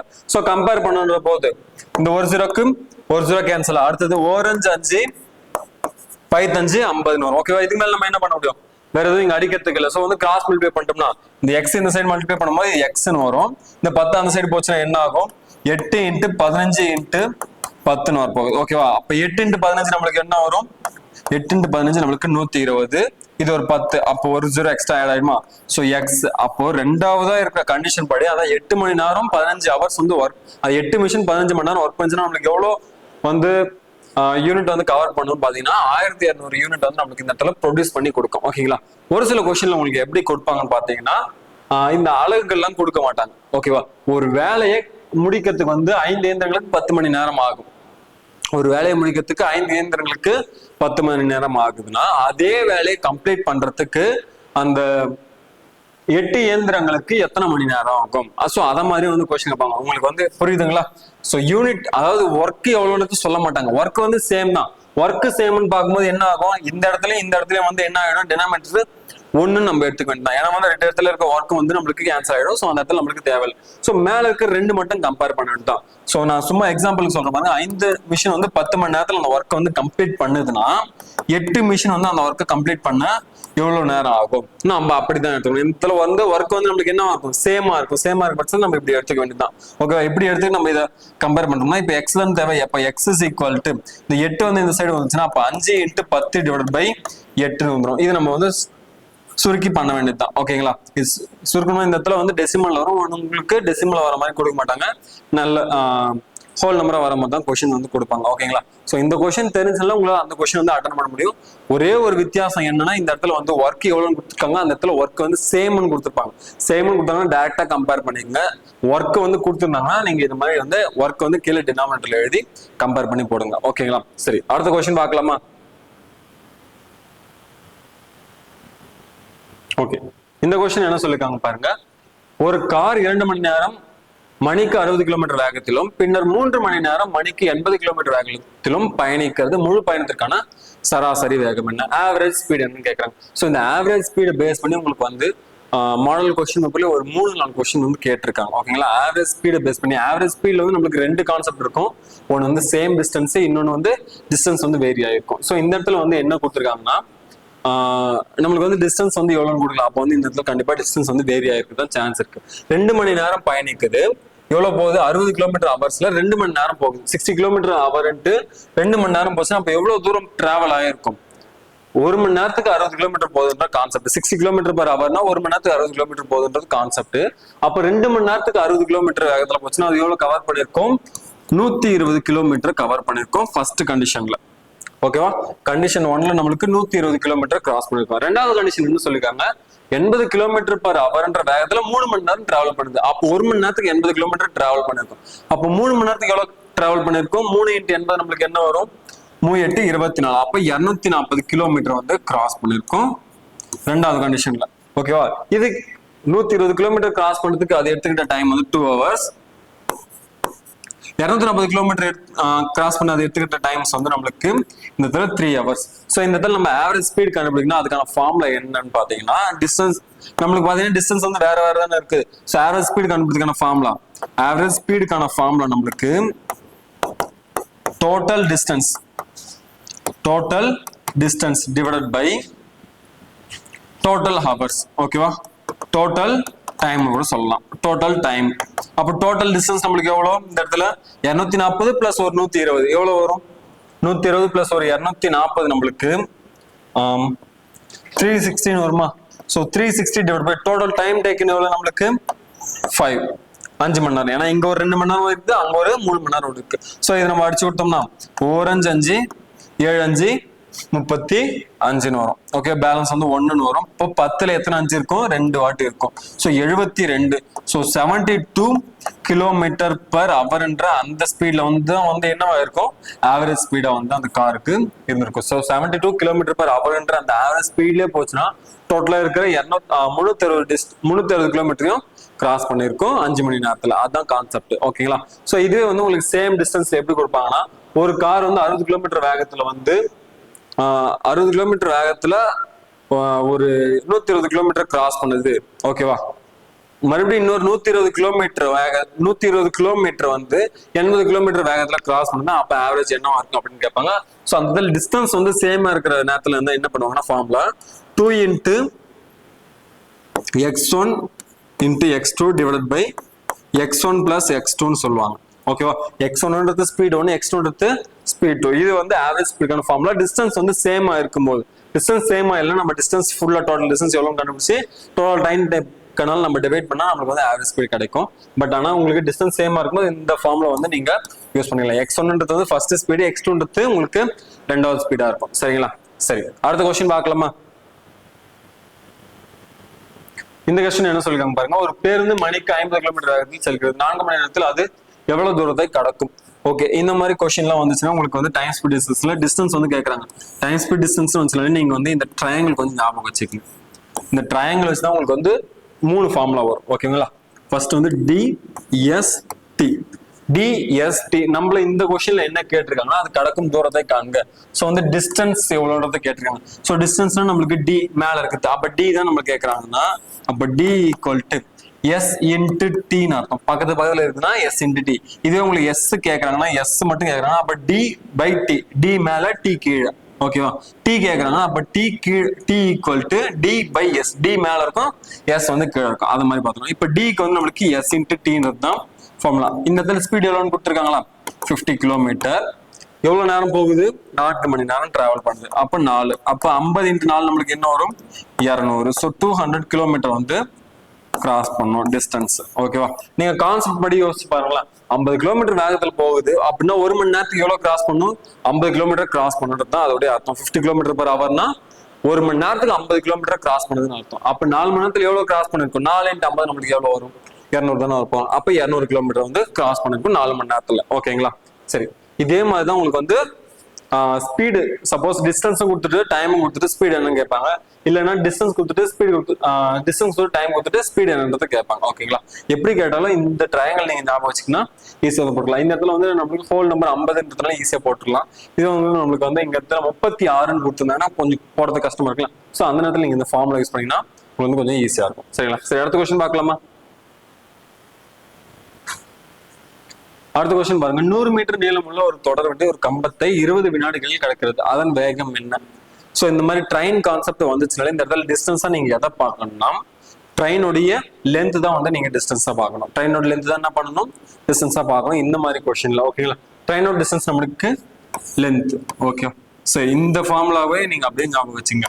Distance, speed, time. DST. நம்ம என்ன கேட்டிருக்காங்க? வேகம் என்னன்னு கேட்கறாங்க. ஸ்பீடு. அப்ப ஸ்பீடுக்கான ஃபார்முலா என்ன? Distance divided by time. Distance என்ன நம்மளுக்கு இந்த இடத்துல? 100. ஸோ ட்ரெயினோடைய லென்த் தான் நம்மளுக்கு வந்து டிஸ்டன்ஸ் நான் சொல்லியிருக்கேன். 100 டிவைட் பை டைம் டேக்கன் எவ்வளோ இந்த இடத்துல? 20. அப்ப 20. ஸோ இதை அடிச்சு விட்டோம்னா 1 0 கேன்சல், 1 2 2 I 2 10. ஸோ வந்து 5 நம்மளுக்கு என்ன இதுல இருந்திருக்கு? மீட்டர். இந்த இடத்துல செகண்ட்ல கொடுத்துருக்காங்களா? ஸோ வந்து அப்போ மீட்டர் பர் செகண்ட் நம்மளுக்கு வந்து ஆன்சர் கிடைச்சிருக்கும். ஆனா கொடுத்துருக்க ஆப்ஷன் எல்லாமே நம்மளுக்கு கிலோமீட்டர் பர் ஹவர்ல இருக்கு. ஸோ கிலோமீட்டர் பர் ஹவர்ல இருக்கிறதுனால நம்ம வந்து என்ன பண்ணணும்? இந்த இடத்துல யூனிட் கன்வர்ஷன் பண்ணி ஆகணும். ஸோ மீட்டர் பர் செகண்ட்ல இருக்கிறது நம்ம என்ன பண்ணணும்? கிலோமீட்டர் பர் ஹவரா மாத்தணும். ஸோ 5 மீட்டர் பர் செகண்ட்னு இருக்கா? இது வந்து கிலோமீட்டர் பர் ஹவருக்கு கன்வெர்ட் பண்றதுக்கு நம்ம என்ன பண்ணோம்னா, இதுல மீட்டர் பர் செகண்ட்ல இருந்து நம்ம கிலோமீட்டர் பர் ஹவருக்கு கன்வெர்ட் பண்றோம். அப்ப என்ன ஆகும்? 5 × மீட்டர்ல இருந்து கிலோமீட்டரா மாறுது. அப்போ வந்து ஒரு யூனிட் வந்து பெருசா மாறுதுன்னா 18 divide by 5. 18 divide by 5. So இதை அடிச்சு கொடுத்தோம்னா நம்ம என்ன ஆகும்? 5 × 5 கேன்சல் ஆகிட்டு நம்மளுக்கு என்ன ஆகும் ஆன்சர்? 18 கிலோமீட்டர் பர் ஹவர்னு வரும். ஸோ மீட்டர் பர் செகண்ட்ல இருந்து நீங்க கிலோமீட்டர் பர் ஹவர்னு மாதிரி 18/5 மல்டிப்ளை பண்ணணும். இதுவே நீங்க கிலோமீட்டர் பர் ஹவர்ல இருந்து மீட்டர் பர் செகண்ட் கன்வெர்ட் பண்றீங்கன்னா அப்ப நீங்க என்ன பண்ணணும்னா 5/18 மல்டிப்ளை பண்ணணும். இது மட்டும் நல்லா ஞாபகம் வச்சுக்கோங்க சரிங்களா. ஸோ இதுக்கான ஆன்சர் நம்மளுக்கு 18 கிலோமீட்டர் பர் ஹவர்ன்றது தான் ஸ்பீடா இருக்கும் சரிங்களா. சரி அடுத்த கொஸ்டின் பார்க்கலாமா. ஓகே, டைம் ஸ்பீட் அண்ட் டிஸ்டன்ஸ்ல நம்ம கொஸ்டின் பார்த்துட்டோம். அடுத்து நம்மளுக்கு ஆவரேஜ்ல அல்ஜிப்ரால உங்களுக்கு வந்து ஈஸியா ஃபார்முலா பேஸ் பண்ணி கொஸ்டின் கேட்பாங்க. அப்படி இல்லைன்னா வந்து எக்ஸ் ஒய்யோட வேல்யூ கொடுத்துட்டு இந்த கொஸ்டின் மாதிரி தான் எக்ஸ் ஒய்யோட வேல்யூ கொடுத்து அதை சப்ஸ்டியூட் பண்ணி டேரக்டா ஆன்சர் என்றது கொஸ்டின் கேட்பாங்க. அப்படி இல்லைன்னா உங்களுக்கு வந்து வேர்ட் ப்ராப்ளமா கொஸ்டின் கேட்பாங்க, இல்லைன்னா ஃபேக்டரைஸ் பண்ணி கொஸ்டின் கேட்பாங்க. உங்களுக்கு வந்து மோஸ்டா வந்து 2 கொஸ்டின் கேட்கறாங்க. ஒரு கொஸ்டின் வந்து வேர்ட் ப்ராப்ளமா இருக்கும், ஒரு கொஸ்டின் வந்து உங்களுக்கு ஃபார்முலா பேஸ்டோ இல்ல இது மாதிரி சிம்பிளிஃபிகேஷன் டைப் கொஸ்டின் வந்து கேட்பாங்க. சரி இந்த கொஸ்டின் என்ன சொல்லிருக்காங்க, எக்ஸ் = 3 மற்றும் y = 2 எனில் x² y² மதிப்பை காண்க. ஈஸியான கொஸ்டின் நீங்களே கூட போட்டலாம். x² என்ன ஆகும் 3² 3² + 2² 3² நமக்கு 9 + 2 நமக்கு 4, ஆன்சர் நம்மளுக்கு 13 வரப்போகுது. ஸோ 13 தான் இதோடைய ஆன்சர் ஓகேங்களா. இது கொஞ்சம் ஈஸியான கொஸ்டின் தான். சரி ஓகே, அடுத்த கொஸ்டின் என்னது பார்க்கலாமா. அடுத்த கொஸ்டின் பாருங்க, சுருக்குக. இது வந்து உங்களுக்கு ஃபார்முலா பேஸ் பண்ணி உங்களுக்கு ஃபார்முலா நல்லா தெரிஞ்சிருக்கணும். அல்ஜிப்ரால நீங்க உள்ள வரீங்கனால உங்களுக்கு வந்து ஃபார்முலா வந்து பேசிக்கா நல்லா தெரிஞ்சிருக்கணும். ஒரு 4-5 ஃபார்முலா தான் ஓகேங்களா. சரி இந்த என்ன ஃபார்முலா 2x + 3 ஹோல் ஸ்கொயர். இதை வந்து நம்ம வந்து என்ன பண்ணணும், சுருக்கணும். அப்போ 2x இது வந்து எந்த ஃபார்மேட்ல இருக்கு, a + b ஹோல் ஸ்கொயர் இந்த ஃபார்மேட்ல இருக்குதா. அப்ப a² + b² + 2ab தான் அதோடைய எக்ஸ்பென்ஷனா இருக்கும். ஸோ இதை வந்து நம்ம எக்ஸ்பெண்ட் பண்ணி எழுதுறோம்னா 2xன்றது தான் நம்மளுக்கு a, 3ன்றது தான் நம்மளுக்கு b. அப்போ a² போது 2x ஹோல் ஸ்கொயர் வரும் பிளஸ் b போது 3² பிளஸ் 2 × a நம்மளுக்கு 2x × b நம்மளுக்கு 3 ஓகேவா. ஸோ 2x ஏன்னு பார்க்கும்போது ரெண்டுமே தான் 2x ரெண்டுமே சேர்த்து தான் வந்து ஸ்கொயர் பண்றோம். ஸோ இந்த ஸ்கொயர் வந்து 2க்கும் வரும் xக்கு வரும். அப்போ இது என்ன ஆகும் 4x² பிளஸ் வந்து 3² 9 பிளஸ் வந்து 2 × 2 4 4 × 3 12 அப்போ 12x வரும். ஸோ வந்து 4x² + 9 12x. ஸோ இந்த ஆப்ஷன் எங்க வருது பாருங்க. ஸோ இதுதான் 4x² + 12x + 9 வருது. இதே மாதிரி உங்களுக்கு வந்து a - b அது மாதிரி கேட்கலாம், இல்லைன்னா a² - b² அந்த ஃபார்மெட்லாம் கேட்கலாம். ஸோ அந்த ஃபார்முலாலாம் நீங்க தெரிஞ்சு வச்சுக்கோங்க ஓகேங்களா. டேரக்டா சப்ஸ்டியூட் பண்ற மாதிரி கொஸ்டின் கேட்பாங்க. சரி அடுத்த கேள்வி பார்க்கலாமா. அடுத்த கேள்வி பாருங்க, ஒரு ஈரிலக்க எண்ணின் இலக்கங்களின் கூட்டுத்தொகை 9 ஆகும். அவ்வெண்ணின் இலக்கங்களை இடமாற்றம் செய்தால் கிடைக்கும் புதிய எண் அசல் எண்ணை விட 27 அதிகம். அந்த அசல் எண்ணை கண்டறியும். அதாவது வந்து ஒரு ஈரிலக்க எண் இருக்குது, அதோடைய கூடுதல் வந்து இலக்கங்கள்னா இப்போ வந்து நான் 12 எடுத்துக்கிறேன்னு வச்சுக்கணும். இது ஒரு ஈரிலக்க எண். ஈரிலக்க எண் இதோட இலக்கங்களின் கூடுதல்னா இந்த 1 2 கூட்டுறது தான் ஓகேவா. இது கூட்டினா நம்மளுக்கு 3 வரும். ஆனா இவங்க கொடுத்துருக்க கொஸ்டின்ல அதோட கூடுதல் 9. அவ்வெண்ணின் இலக்கங்களை இடமாற்றம் செய்தல். இலக்கங்களை இடமாற்றம் செய்தல்னா இப்போ 1 2 இருக்குதுன்னா இப்ப நான் இதை 2 1 எழுதுறேன் ஓகேவா. 2 1 எழுதுறேன். அப்புறம் கிடைக்கும் புதிய எண் அசல் எண்ணை விட 27 அதிகம். அப்ப புதிய எண்ணுன்னா எனக்கு இந்த 21 தான் புதிய எண். இது வந்து அசல் எண்ணுன்றது வந்து 12 ஓகேவா. இதை விட எவ்வளவு அதிகமா இருக்குன்னா 27 அதிகமா இருக்குன்றத கொஸ்டின் கொடுத்துருக்காங்க. அப்ப இது ரெண்டுத்துக்கான டிஃபரன்ஸ் நம்மளுக்கு 27ன்னு வரணும் ஓகேங்களா. ஸோ அதை மாதிரி இருக்கிறத அப்படின்னா அசல் எண் என்னன்றது கேட்கறாங்க. இந்த மாதிரி கொஸ்டின் நம்ம வந்து டைரக்டா ஆப்ஷன் வச்சு எலிமினேட் பண்ணலாம் ஓகேவா. சரி நான் ஃபர்ஸ்ட் ஆப்ஷன் எடுத்துக்கிறேன்.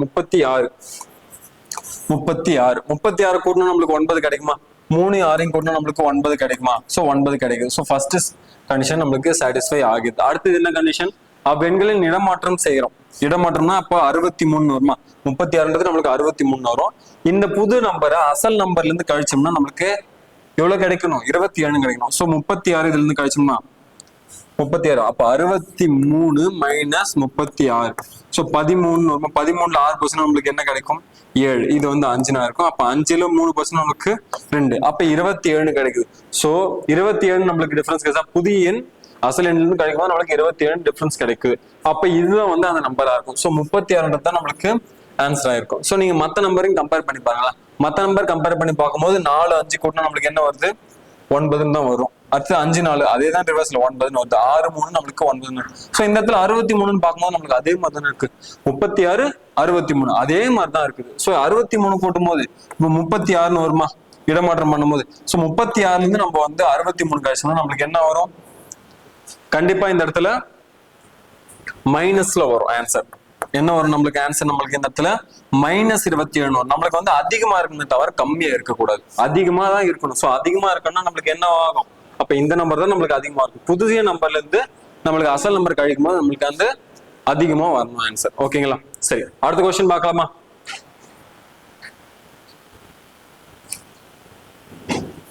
சரி, இந்த கேள்வி என்ன சொல்லிருக்காங்க பாருங்க. ஒரு எண் மற்றொரு எண்ணின் 2 மடங்கை விட 4 குறைவு, அவ்விரு எண்களின் கூடுதல் 20 எண்ணில் அந்த எண்களை காண்க. சோ உங்களுக்கு இந்த மாதிரி கொஸ்டின்ல நீங்க சால்வ் பண்ணீங்கன்னா அல்ஜிப்ரால இருக்கத்திலே கஷ்டமான சம் இதெல்லாம். இது நீங்க சால்வ் பண்ணாலே ஈஸியா வர சம்லாம் நீங்க வந்து சால்வ் பண்ணிட்டு போயிடலாம். சரிங்களா? என்ன சொல்லியிருக்காங்க?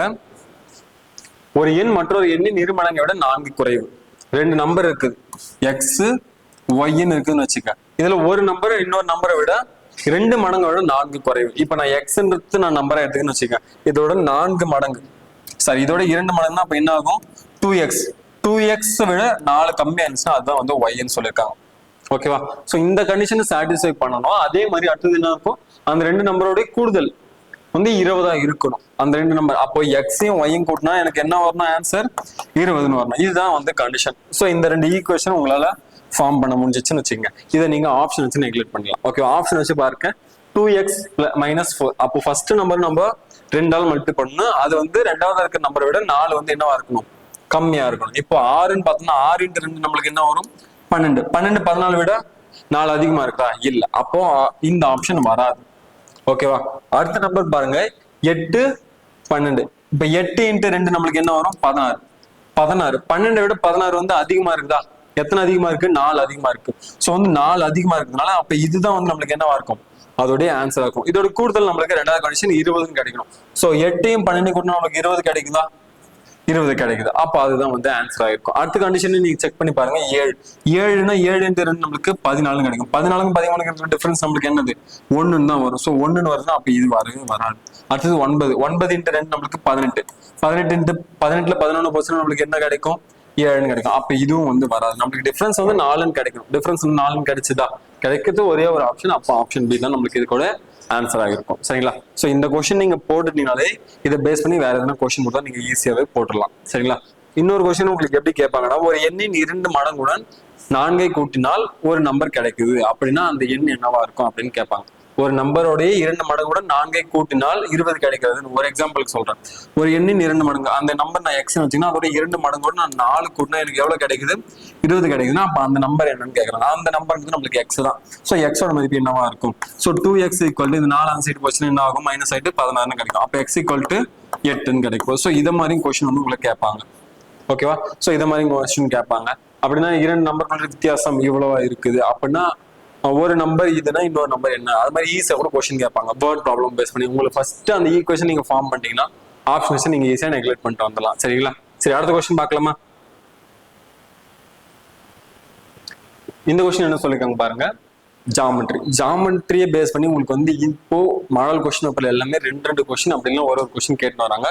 ஸோ ஜாமெட்ரியில உங்களுக்கு 2 கொஸ்டின் கேட்டாங்கன்னா மென்சுரேஷன் ஒரு கொஸ்டின், மென்சுரேஷன் 2 கொஸ்டின் கேட்டாங்கன்னா ஜாமெட்ரியில ஒரு கொஸ்டின். மென்சுரேஷன் கேட்கறது எப்படி கேட்பாங்கன்னா, ஒரு கொஸ்டின் 2Dயா இருக்கும், ஒரு கொஸ்டின் 3Dயா இருக்கும். ஓகேங்களா?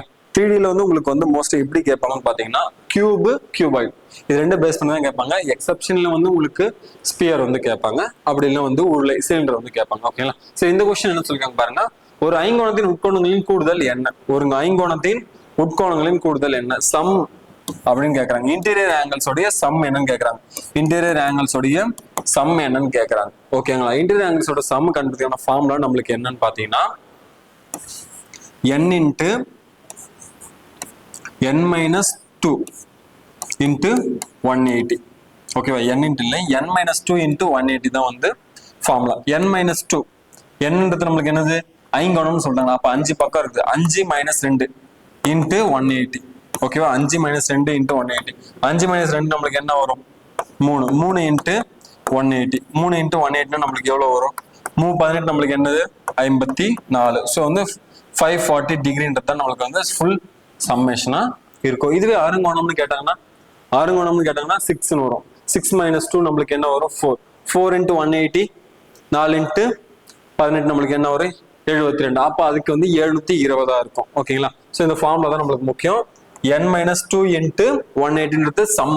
இது வந்து இண்டிவிஜுவல் ஆங்கிள் தனியா இருக்கிற கோணம் அப்படின்னு கேட்டாங்கன்னா டிவைடட் பை n ஒரே ஒரு n மட்டும் எக்ஸ்ட்ரா வரும். ஓகேவா? நம்மள வந்து இந்த இடத்துல சமம் மட்டும் தான் கேட்டாங்க, சமம் மட்டும் கேட்டாங்கன்னா அப்ப n minus 2 into 180 தான் இண்டிவிஜுவல் ஆங்கிள்னு கேட்கும்போது டிவைடட் பை n. அப்ப டிவைடட் பை n இது டிவைடட் பை 5 மட்டும் நம்மளுக்கு ஆன்சர் கிடைச்சிடும். 5 மட்டும் தான், ஓர் 5 5 இண்டிவிஜுவல் ஆங்கிள் நான் சொல்றேன். இப்ப சம் சொல்லல, இண்டிவிஜுவல் ஆங்கிள் நான் சொல்றேன். தனியா போட்டுடலாமா? 540 டிவைடட் பை 5 ஓர் 5 5 ஓர் 5 5 4 5 இருக்குமா? இருக்காது. அப்ப 0. அப்ப சேர்ந்துச்சுன்னா 40. 40ல எத்தனை வாட்டி இருக்கும்? 8 டைம்ஸ் இருக்கும். அப்போ 108ன்றது நம்மளுக்கு இண்டிவிஜுவல் ஆங்கிளோட இதுவா இருக்கும். ஓகேங்களா? கோணமா இருக்கும். சரி, அடுத்த கொஸ்டின் பார்க்கலாமா? அடுத்த கொஸ்டின் பாருங்க. ஒரு செவ்வகத்தின் பரப்பளவு 48 சென்டிமீட்டர் ஸ்கொயர், அதன் நீளம் 8 சென்டிமீட்டர் எனில் அகலம் என்ன? இது வந்து மென்சுரேஷன்ல உங்களுக்கு வந்து 2D பேஸ் பண்ணி ஒரு கொஸ்டின். செவ்வகத்தின் பரப்பளவு A 48 சென்டிமீட்டர். செவ்வகத்தின் பரப்பளவுக்கான ஃபார்முலா என்ன நம்மளுக்கு? L into B. ஓகேவா? 48 சென்டிமீட்டர் ஸ்கொயர்ன்றது அதோடைய பரப்பளவு கொடுத்துட்டாங்க. இதுல வந்து லென்த் வந்து எவ்வளவுன்னு சொல்லிட்டாங்களா? 8ன்னு கொடுத்துட்டாங்க. இதுல வந்து பிரெத் மட்டும் எவ்வளவுன்னு கேட்கறாங்க. இப்போ அன்னோனா இருக்கு, இந்த B மட்டும் கண்டுபிடிச்சு நமக்கு ஈஸி தானே. சோ இதை அடிச்சு கொடுத்தோம்னா 1 8 8 6 8 48. அப்ப B is equal to எவ்வளவுன்னு வருது நம்மளுக்கு? 6 சென்டிமீட்டர். அவ்வளவுதான், ஈஸியான கொஸ்டின். இது மாதிரி தான் உங்களுக்கு வந்து question, most of the question உங்களுக்கு ரெக்டாங்கிள் பேஸ் பண்ணி இப்படி தான் வந்து கொஸ்டின் கேட்டுட்டு வராங்க. ரொம்பவே ஈஸியா சால்வ் பண்ணலாம். இதுல வந்து உங்களுக்கு எல்ல கொடுத்துட்டு பி கேட்கறாங்க. ஒரு சில கொஸ்டின் என்ன கொடுத்துருவாங்கன்னா எல்லையும் பியும் கொடுத்துட்டு பரப்பளவு என்னன்னு கேட்பாங்க. மோஸ்டா உங்களுக்கு வந்து இதை மாதிரி தான் ஒரு வேல்யூ அன்னோனா வச்சுட்டு கொஸ்டின் கேட்பாங்க. ஒரு சில கொஸ்டின் வந்து அதோட அகலம் கொடுத்துட்டு நீளம் கொடுக்காம நீளம் வந்து என்னன்றத கேட்பாங்க. ஓகேங்களா? எப்படி கொடுத்தாலும் உங்களுக்கு அந்த ஃபார்முலா தெரிஞ்சுன்னா போட்டலாம். மென்சுரேஷன் பொறுத்த வரைக்கும் உங்களுக்கு ஃபார்முலா தான். ஓகேங்களா? எல்லாமே நீங்க ஸ்கூல்ல படிச்ச ஃபார்முலா தான், ஈஸியாவே ஞாபகம் வச்சுட்டு இருப்பீங்க. இன்னொரு வாட்டி ரீகால் பண்ணிக்கங்க. சரி, அடுத்த கொஸ்டின் பார்க்கலாமா? அடுத்த கொஸ்டின் பாருங்க. ஓகே, இதுவும் வந்து அதே தான், ஒரு பாலிகனை பேஸ் பண்ணி ஒரு கொஸ்டின். ஒரு வழக்கமான பலகோணத்தின் ஒவ்வொரு உட்கோணமும் 144 டிகிரி ஆகும். பலகோணத்தின் பக்கங்களின் எண்ணிக்கை என்ன? நம்பர் ஆஃப் சைட்ஸ் என்னன்னு கேட்டாங்க. இப்போ வந்து உட்கோணங்கள், ஒவ்வொரு உட்கோணம் செப்பரேட் இன்டீரியர் ஆங்கிள் கொடுத்துட்டாங்க.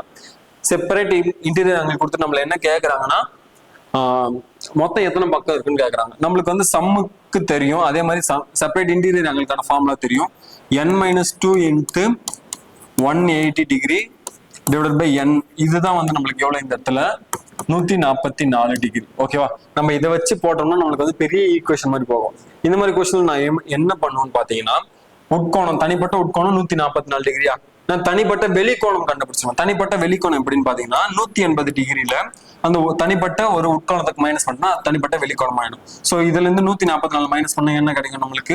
36 கிடைக்கும். சோ 36 டிகிரின்றது தனிப்பட்ட வெளிக்கோணம். ஓகேவா? தனிப்பட்ட வெளிக்கோணம்.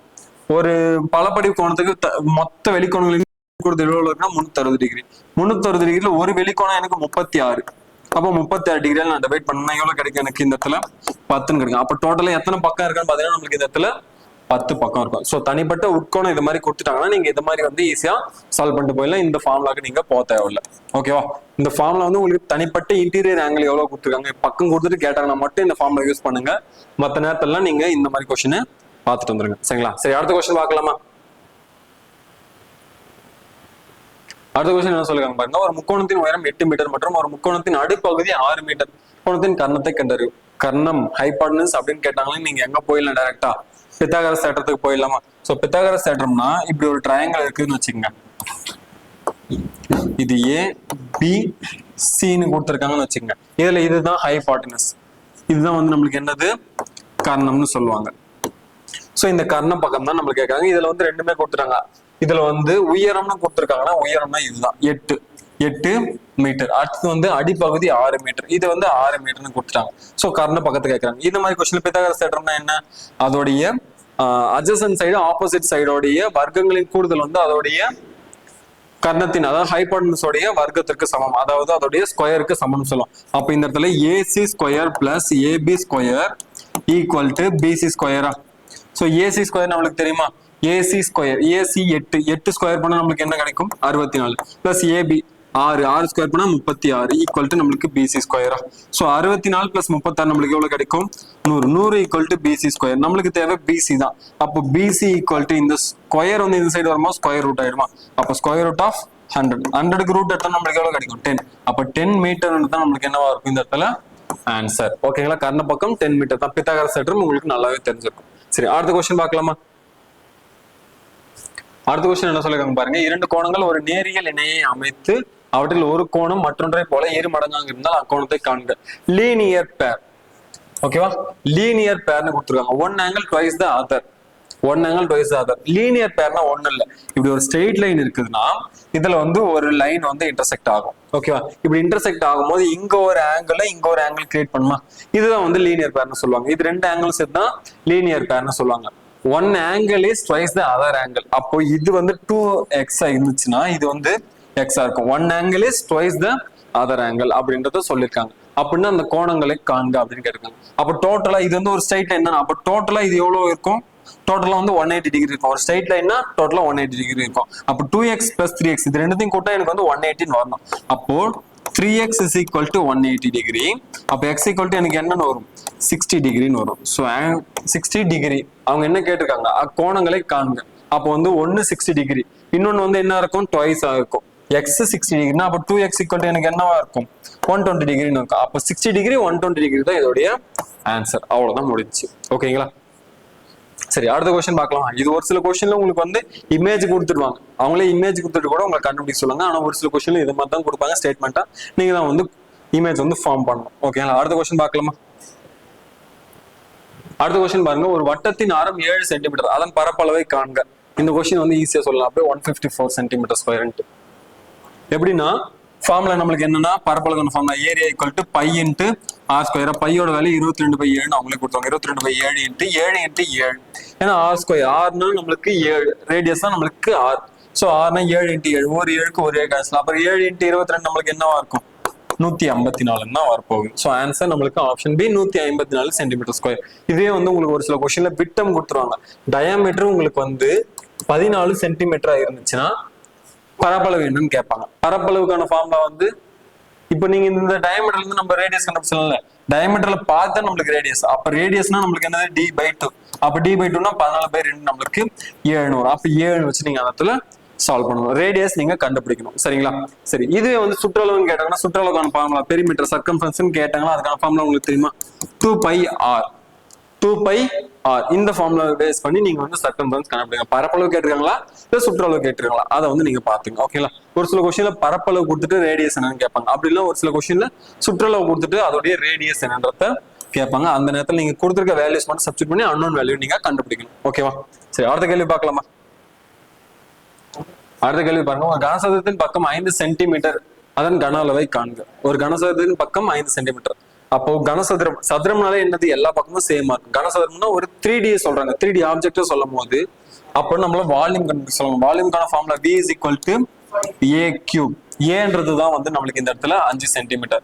ஸோ அப்போ 5 கியூப், 5 கியூப்னா என்ன வரும்? 5 × 5 25, 25 × 5 நம்மளுக்கு என்ன வரும்? 125 வரும். ஸோ 125 சென்டிமீட்டர் கியூப்ன்றது தான் இதோட ஆன்சர். ஈஸியா முடிஞ்சிடும் கியூப் பொறுத்த வரைக்கும். ஓகேங்களா? உங்களுக்கு கியூபுக்கு இது ஃபார்முலா a3. இதே உங்களுக்கு கியூப்ல வந்து ஒரு சில கொஸ்டின்ல வந்து என்ன கொடுத்துருப்பாங்கன்னா இதை கொடுத்துருவாங்க 125 சென்டிமீட்டர் கியூப்னு கொடுத்துருவாங்க வால்யூம். அப்படின்னா ஒரு பக்க அளவு என்னன்னு கேட்பாங்க. அப்ப நீங்க அதுக்கு கியூப் ரூட் எடுக்கிற மாதிரி இருக்கும். ஒரு சில கொஸ்டின்ல உங்களுக்கு வந்து சர்ஃபேஸ் ஏரியா, அதாவது வந்து அதோடைய வலைப்பரப்பு என்ன, மேற்பரப்பு என்னன்னு கேட்பாங்க. வலைப்பரப்புன்னு கேட்டாங்கன்னா 4 × a². 4 × a². வலைப்பரப்புன்னு கேட்டாங்கன்னா 4 × a². இதுவே வந்து மொத்த புறப்பரப்புன்னு கேட்டாங்கன்னா அந்த இடத்துல 6a² நீங்க அந்த இடத்துல பார்க்கணும். சரிங்களா? சரி, அடுத்த கொஸ்டின் பார்க்கலாமா? இதுலயே வந்து உங்களுக்கு இன்னொன்னு மெயினா வந்து எதை கேட்பாங்கன்னு பாத்தீங்கன்னா கனச்செவகம் அதிகமா கேட்பாங்க. கனச்செவகத்துக்கு வால்யூம் கண்ணு ஃபார்ம்னா L × B × H. ஓகேங்களா? சரி, அடுத்த கொஸ்டின் பார்க்கலாமா? அடுத்த கொஸ்டின்.